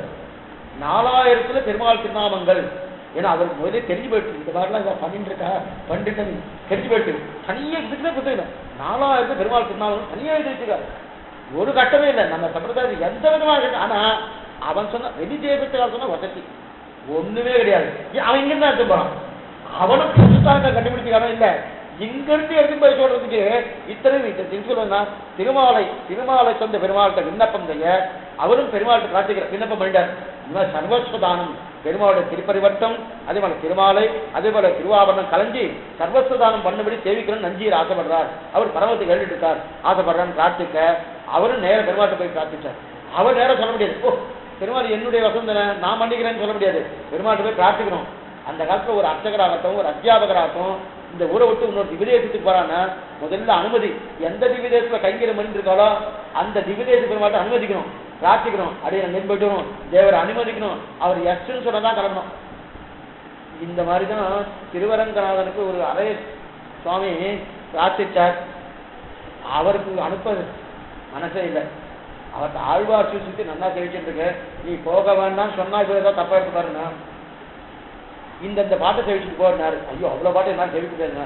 சரி ஒரே ஒரு பாட்டு தெரிவிச்சு ஒரே ஒரு பதிவை மட்டும் தெரிவிச்சுக்கோ. அவனா அதுக்கு 10 பாட்டை மட்டும் தெரிவிச்சுட்டு நீ கிளம்புனாரு. எங்க திருமலைக்கு போறதுக்கு நெருங்கியே வந்துறாரு. திருமலைக்கு போய் தெரிவிச்சுட்டு வரணும்.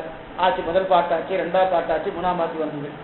உகந்த முதல் பாட்டு அமரநாதிகரன் ஆச்சு, 2வது கோவிந்தன் ஆச்சு, 3வது பாட்டு மந்திவாய் வடவேங்கடமாமலை வானவர்கள் சந்தி செய்ய நின்றான் அங்கத்தவன சொன்னார். சொல்லி முடிச்ச உடனே அடுத்து காலத்தை கீழே வச்சார். நான் ஊருக்கு போகலேன்ட்டார்.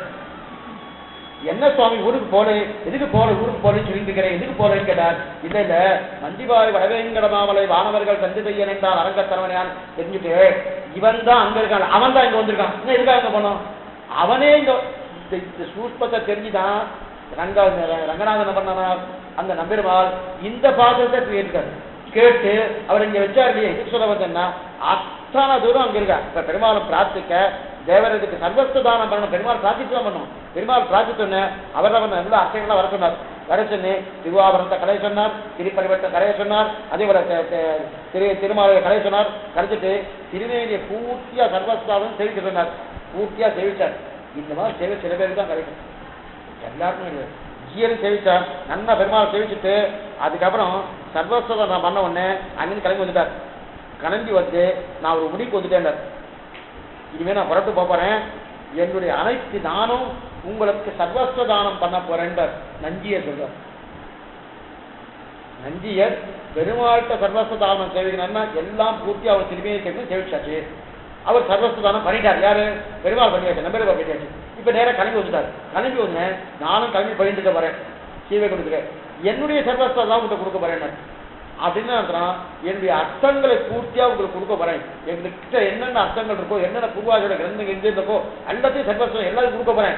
உங்களுக்கு எது எது தேவையோ எல்லாரும் கேட்டு கொடுக்கணும். என்னென்ன தேவையோ எல்லாமே கேட்டுங்க, எல்லாத்தையும் சர்வஸ்வம் பண்ணணும் இல்லையா, நான் மொத்தத்தையும் கொடுத்துட்டு போறேன் அப்படின்னாரு.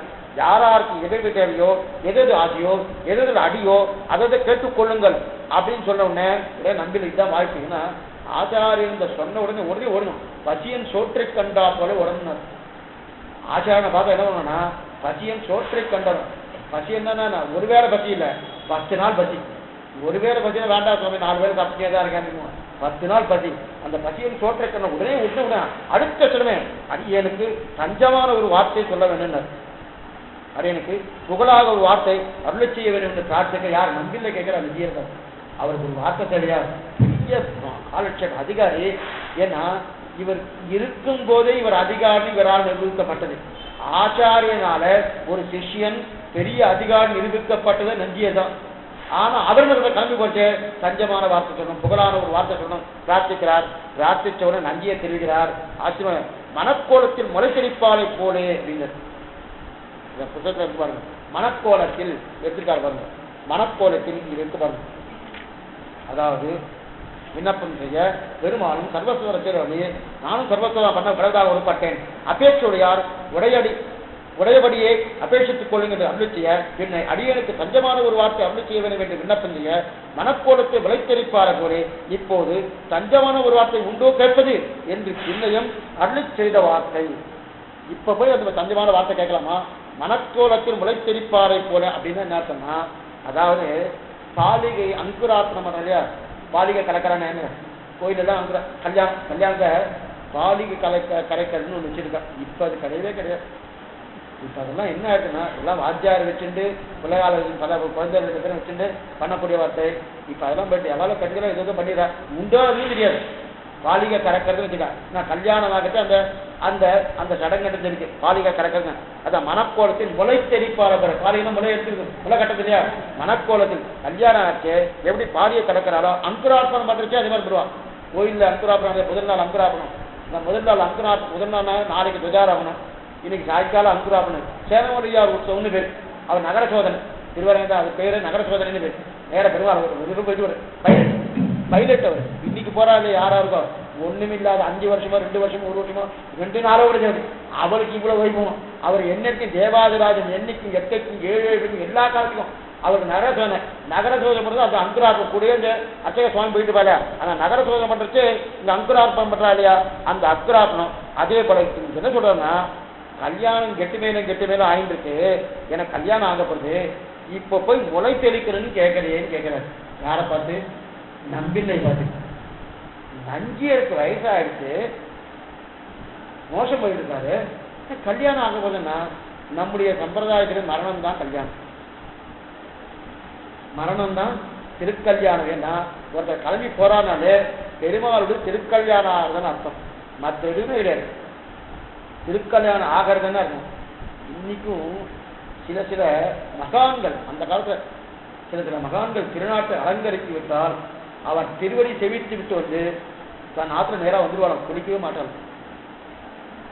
அப்படிப்பட்ட உயர்ந்த திருவி. ஆனால் சாஸ்திர சமத்தம் இல்லை, சாஸ்திரம் இங்கே ஒத்துக்கிறார். ஆனால் அந்த மாதிரி அவர் வெற்றியை காமிக்கிறார். ஆனால் சாஸ்திரம் இதை சம்மதிக்கவில்லை. இது போலன்னா ஒரு பிரபஞ்சம் இருக்கான், எல்லாமே பகவான் இருந்துட்டான், அதனால அவன் வந்து நித்திய கர்மாக்கள் நைமித்திக கர்மாக்கள் விடணும்னு சொல்லலை. புரியுத? அதே போலதான் நீ எத்தனைதான் அவங்க இந்த சரீரமே வந்து இந்த சரீரம் 5 சேர் ஆக்கைதுன என்னைக்கு தள்ளத்தக்கதுன. அதனால இந்த சரீரம் எதுக்கு ஆத்தியம் கோடி தர்ம சாதனத்துக்காக கொடுக்கப்பட்டதே தவிர இந்த சரீரத்தை ஆத்மா கலைந்ததுக்கு அப்புறம் இது கொல்லத்தக்கது கிடையாது. ஆனா கொல்லத்தக்கதா இருந்து சில பேர் எடுத்துக்கிறா இல்லையா, அதான் அவ வைபவத்தை வச்சு எடுத்துருக்கா. ஆனா அது சாஸ்திரம் ஒத்துக்கவே இல்லை. எதுக்கு சொல்ல வந்தேன்னா, அப்ப இந்த மனக்கோலத்தில் நான் இங்க இருக்கச்சு மனக்கோலத்தில் கல்யாணம் பண்ணி போறேன், அதாவது மனக்கோலத்தில் முளைத்தெளிப்பார் பகவானுக்கு கல்யாணம் பண்ணி கொண்டு போகிறேன், நீ ஏதோ பாலிகை கரைக்குமா போல உபதேசம் பண்ணி கேட்கிறீங்க. கல்யாணம் தாலி கட்ட டைம், தாலி கட்ட நேரத்தில் போயிட்டு பாலிகை கரைக்கலையே சொன்னா என்ன? அந்த மாதிரி கேட்கிறார் நஞ்சிய. என்ன கேட்கிறார்? நான் கல்யாணத்துக்கு போயிட்டு இருக்கேன், பாலிகை முன்னாடியில கரைக்கணும். எப்ப கரைப்பா? கல்யாணம் நினைச்சிருக்குப்பா, இப்ப கல்யாணம் ஆகிட்டு இருக்கு, இப்ப போய் பாலிகை கரைக்கணும்னா என்ன சொல்றேன்? பாலிகை கரைக்குமா போல அப்படின்னா என்ன அர்த்தம்னா, மரணம் ஏற்பட்டு வைகுந்தத்துக்கு போகிறேன், நீர் மனக்கோலத்தில் இருக்கு பாலிகை கரைக்குமா போல இதை சொல்கிறேன், இதை சொல்லி மனக்கோலத்தில் பாலிகை கரைக்கணும்னு சொல்றேன். கேள்வி கேட்டுக்கா இல்லையா? தஞ்சமான ஒரு வார்த்தை. அந்த தஞ்சமான ஒரு இப்ப போய் கேட்கிறேன். இவர் தான் சொன்னார், சர்வஸ்வதானம் பணியாட்சி நம்பெருமாள். அதே மாதிரி உங்களுக்கும் எல்லா அர்த்தத்தை கொடுக்குறேன், நீ ஒவ்வொன்றா கேளுங்கன்னு சொன்னார் இல்லையா? இவர் உடனே கேட்ட உடனே இப்போ இவர் என்ன கேட்கணும், உங்களுக்கு எது தேவையோ அது கேட்டுதான் இவர் இன்னும் சொல்லிக்க மாட்டாரு. இவர் இந்த எனக்கு தஞ்சமான வார்த்தை சொன்னோடனே சர்வஸ்வதானம் பண்ணதுக்காக இந்த கேள்வி கேட்கப்படாது. ஏன்னா நான் மனப்படத்தில் போயிட்டு இருக்கேன், கல்யாணம் ஆகப்படுது, இப்போ போய் நீ வந்து பாலிகை கரைக்குமா கேட்டா பிரயோஜனம் இல்லை. இருந்தாலும் நீ கேட்டு சொல்றேன். என்ன சொல்றேன்னா, பாலிகை கரைத்தாகணும் இருந்தாலும் நிச்சயமா உபதேசம் பண்ணேன். என்ன உபதேசம் பண்ணேன்? ஜீவாத்மா மோட்சத்தை பரமாத்மாவை அனுபவிக்கிறான் என்று சொல்லாது. ஜீவாத்மா மோட்சத்துக்கு அந்த ஆச்சரியமான விஷயம், ரொம்ப முக்கியமான விஷயம். இந்த நஞ்சியுடைய வார்த்தையில நிறைய விஷயங்கள் சூட்சமான விஷயங்கள்லாம் வருது, எல்லாருக்கும் இருக்கு. ஆனா இவருக்கு இன்னும் சூட்சமா இருக்கும். ஜீவாத்மா மோட்சத்தை அடைந்து பரமாத்மாவை அனுபவிக்கிறான் என்று சொல்லாது. நமக்கு சந்தேகம், இங்க இருந்து போறக்கணும், சிவையில பிறக்கணும், நான் பகவான் அனுபவிக்கணுமா இல்லையா? இங்க நிக்கிறோம், பெருமாள் சேவிக்கிறோம், சேவிச்சு அனுபவிக்கணுமா இல்லையா அப்படின்னு சொல்லாது. அப்ப என்ன சாமி? ஈஸ்வரன் தான் ஜீவாத்மாவை அடைந்து அனுபவிக்கிறான். பரமாத்மாவை தான் ஜீவாத்மா அனுபவிக்கிறான். ஜீவாத்மா பரமாத்மாவை அனுபவிக்கவில்லை. யார் சொல்றார்? நஞ்சியன் நம்பிலை சொல்றார். அதாவது இந்த ஜீவாத்மா மோட்சத்துக்கு போனதுக்கு அப்புறம் பரமாத்மாவை அனுபவிக்கிறான் அப்படின்னு சொல்லாது. அந்த ஈஸ்வரன், அந்த பரமாத்மா இந்த ஜீவாத்மாவை அனுபவிக்கிறான் அப்படின்னு சொன்னார். ஆத்ம விநியோகம் ஈஸ்வரன் என்று இராதே தான் தெரிவிக்கிறார். ஆச்சரியமா தெரிவிக்கிறார். அடுத்தபடி பாருங்க, இந்த புத்தகத்துல உடைய புத்தகத்தை பார்த்துட்டு வந்தா ஓரளவுக்கு புரிஞ்சுட்டே இருக்கும். அதாவது ஆத்ம விநியோகம் ஈஸ்வரன் என்றிராதே, ஈஸ்வர விநியோகம் ஆத்மா என்று அருளி செய்ய இவர் திருவுள்ளம் பிரசன்னமாகாமையாலே பேசாதே நிற்க உம்முடைய நினைவேது சொல்லக்காடு என்ன? ஒரு சீவைஷ்ணவர் பரமத்துக்கு எழுந்திருந்தால் இருக்கிற சீவைஷ்ணவர் என் நினைத்திருக்க கிழவர் என்ன? அது அதிகார குணானுமானோ இருப்பது. திருத்தனாகில் ஆர்த்தனாக இருக்கிறான், ஆர்த்தனாகில் திருத்தனாக இருக்கிறான் என்று அருளி செய்ய இது வரைக்கும் பார்ப்போம். இந்த இடத்துல கொஞ்சம் நீங்க முதல்ல கொஞ்சம் தயாராகிக்கணும், மனசெல்லாம் இங்க இருக்கணும். ஏன்னா இத்தனை கேட்டாச்சுக்கு ஒரு கதாபாகமா இருக்குது. இது பூர்த்தியா சாஸ்திரோக்தமான அர்த்தம். என்ன சொல்றாருன்னா, நான் இங்கிருந்து கிளம்பி போனதுக்கு அப்புறம் பெருமாளை நீ அனுபவிக்கல, அவன் தான் உன்னை அனுபவிக்கிறாங்க. இந்த வஸ்து இருக்கு, இந்த மோதிரம் இருக்கு, சந்தனம் இருக்கு, புஷ்பம் இருக்கு, புஷ்பத்தை சாத்தினார், காலட்சேப ஆரம்பத்தை சாத்தினார். இப்ப புஷ்பம் அனுபவிக்கிறத நான் அனுபவிக்கிறேன், அதையெல்லாம் அனுபவிக்கிறேன். புஷ்பம் அனுபவிக்கிறது, புஷ்பம் அனுபவிக்கிறார். இதைத்தான் நஞ்சியை சொல்றார். அதே போல எப்படி இந்த புஷ்பத்தை இந்த ஜீவாத்மா அனுபவிக்கிறதோ அதே போல இந்த ஜீவாத்மாவை பரமாத்மா அனுபவிக்கிறான், பரமாத்மாவை ஜீவாத்மா அனுபவிக்கவில்லை. அப்படின்னு அர்த்தம். இந்த புஷ்பம் என்ன அனுபவிக்கிறதா?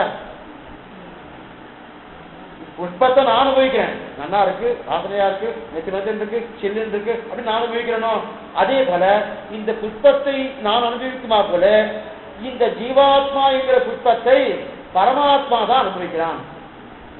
இல்லையே சுவாமி, இந்த ஜீவாத்மா அனுபவிக்கலையான்னா இப்ப ஜீவாத்மா அனுபவிச்ச அர்த்தம் வருது, இந்த புஷ்பம் என்னை அனுபவிக்கிறது அர்த்தம். உடனே ஒருத்தர் கேள்வி கேட்டான், சாமி நீ சொன்ன திருஷ்டாந்தமே தப்புன்ற. என்ன தப்பு? புஷ்பத்தையும் ஜீவாத்மா வச்சுட்டேன், பரமாத்மா தனியா வச்சுட்டேன் இல்லையா? இப்போ புஷ்பம் எப்படி நான் அனுபவிக்கிறேனோ அதே போல என்னை பரமாத்மா அனுபவிக்கிறான்னு சொன்னான். புஷ்பம் நான் அனுபவிக்கிறேன்னா புஷ்பம் தன்னை அனுபவிக்காது. ஏன் அனுபவிக்காது? அது அச்சித்து, அதுக்கு அறிவே கிடையாது. எனக்கு அறிவு இருக்கே சுவாமி, நான் பண்ணது மாலை சாத்துறேன், மாலை சாத்திட்டேன், சாத்தினதுக்கு அப்புறம் என்ன அழகா இருக்கார், என்ன அழகா இருக்கார் அப்படின்னு ஒரு புன்சிரிப்போடு எப்படி தெரிவிக்கிறோம்.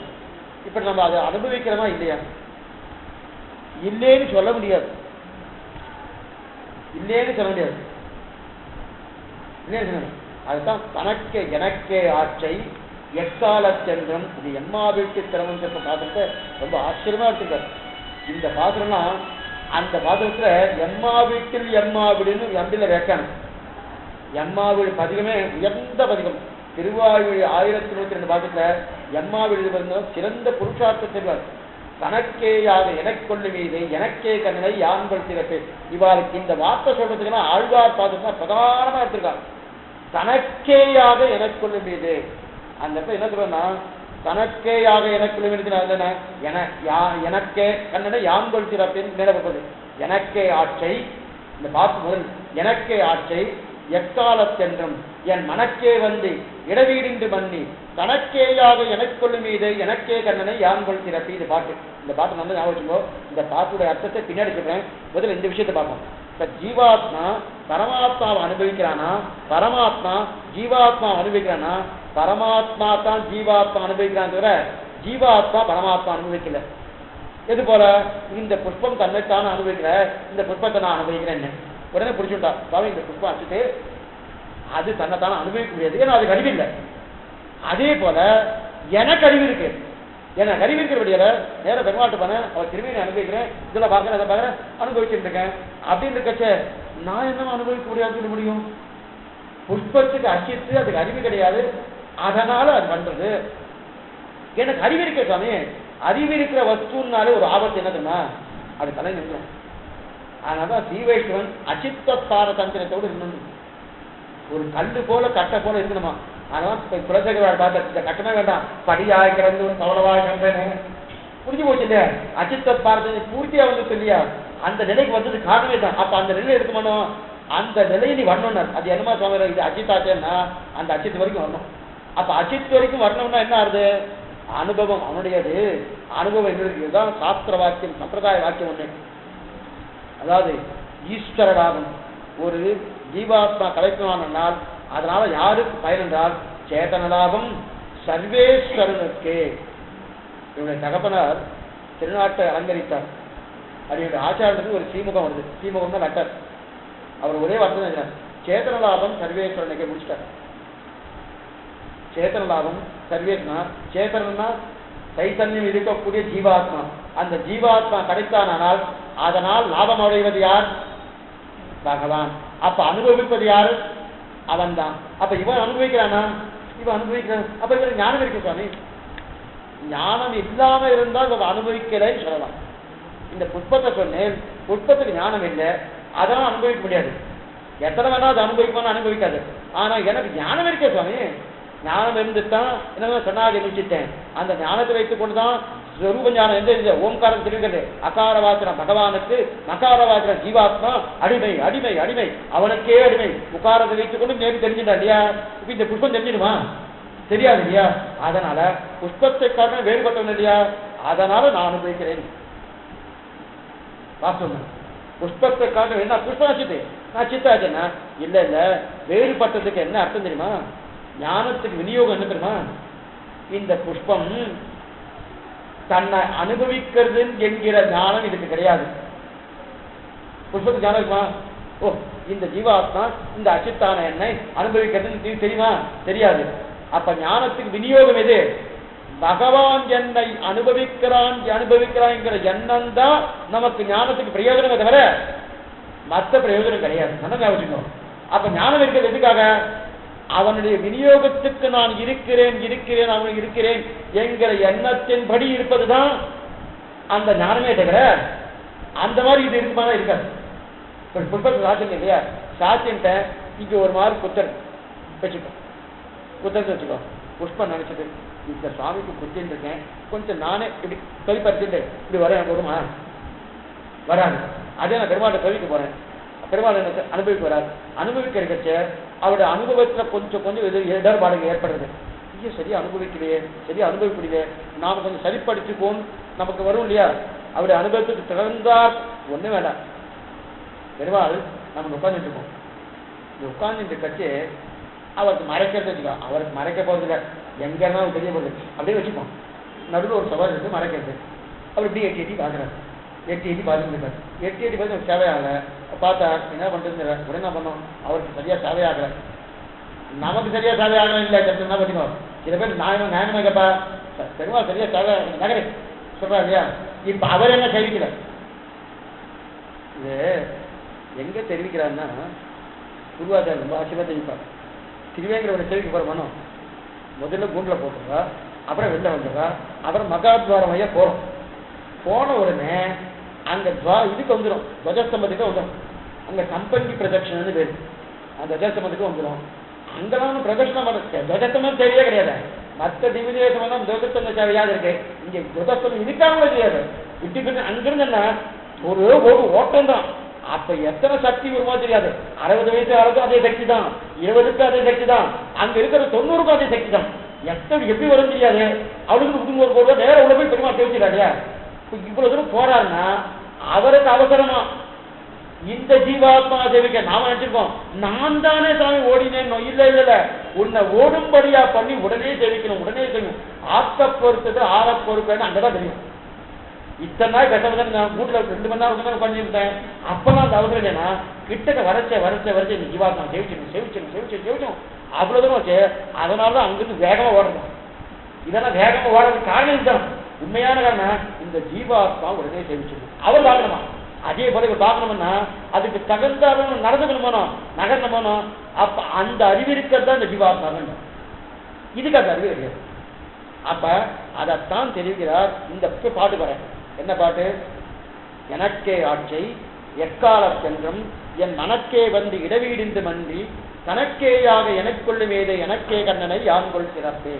ஆட்சை எனக்காட்சை எனக்கே ஆட்சை 3 வியாக்கியானம் சூட்டு பண்ணி வியாக்கியானம் வந்துடுது.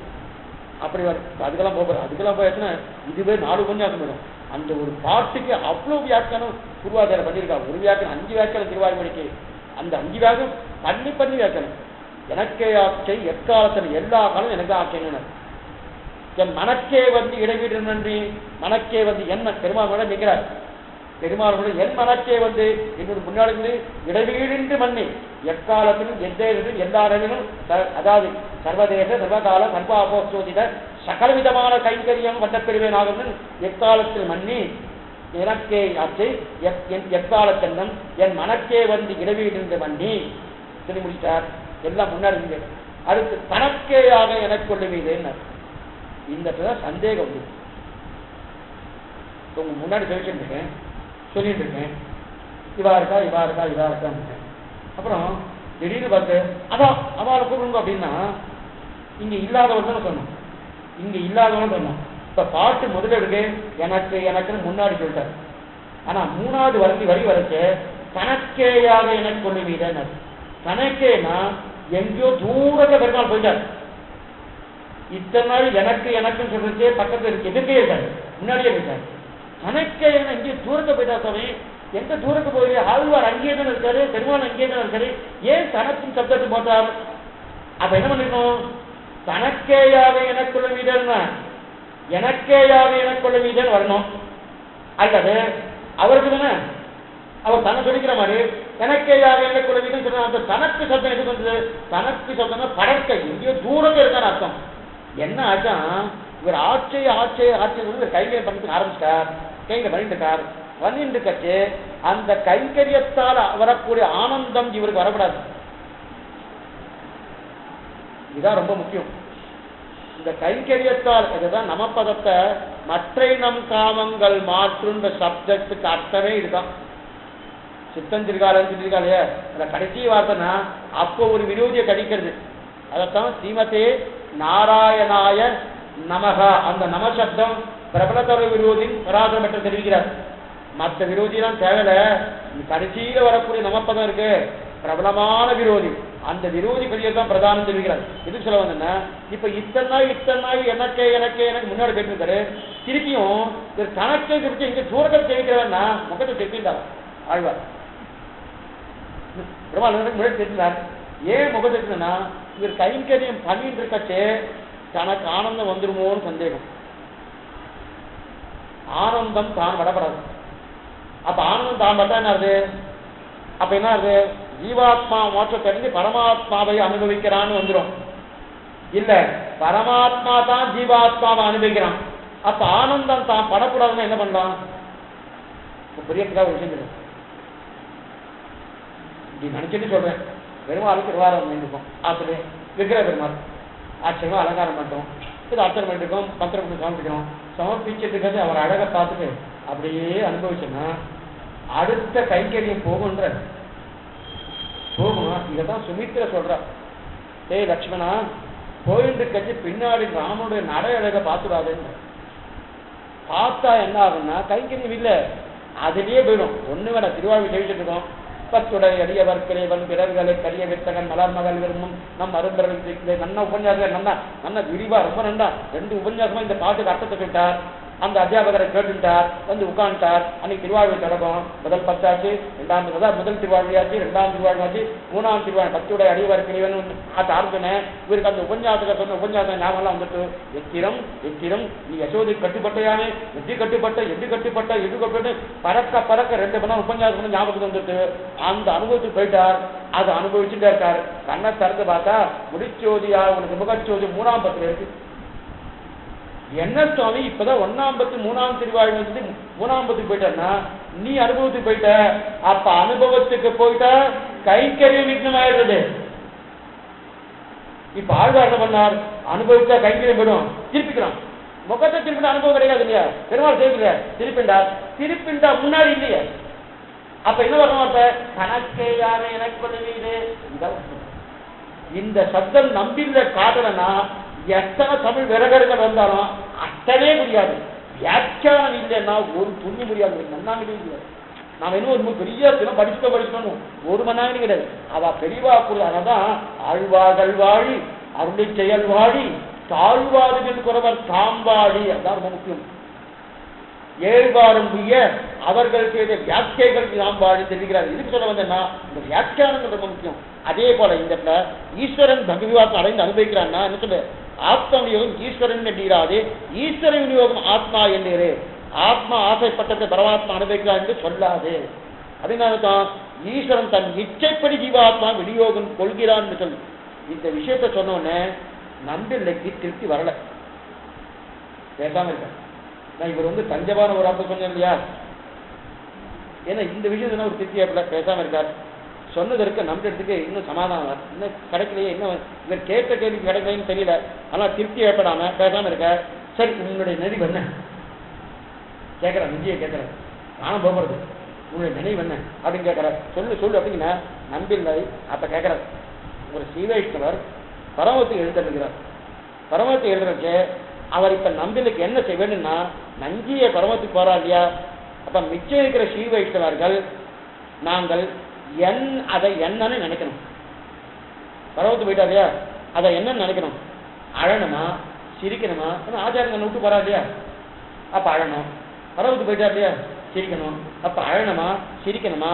அப்ப பரவத்துக்கு போய்விட்டா மரணம் ஒரு பக்கம் அழணும், இன்னொரு பக்கம் ஆச்சாரம் பிரிந்து போய்விட்டோன்னு உண்மை, இன்னொரு பக்கம் ஆச்சாரம் பெருமாள் திருப்பி பிடிச்சிருக்கான அலங்கரித்து நித்தியவன் கைங்கிறதுக்கான சந்தோஷப்படணும். அப்ப ஒரு ஸ்ரீவைஷ்ணவன் திருநாட்டை அலங்கரித்தால் ஏழு சீவைக்கு இருக்கும் இருப்பு எது என் இதுதான் அடிகளுக்கு தெரிஞ்சு கொள்ளணும்னு ஆசை. நமக்கு தெரியணும், அவளுக்கு தெரியவே இல்லையோ. ஒரு சீவைக்கும் பரவத்தை கிளம்பியாச்சு, திருநாட்டை அலங்கரித்தால் உட்கார்ந்து ஆழமா என்ன பண்ணணும், இந்த விஷயம் என்னன்றது அது தெரியும்.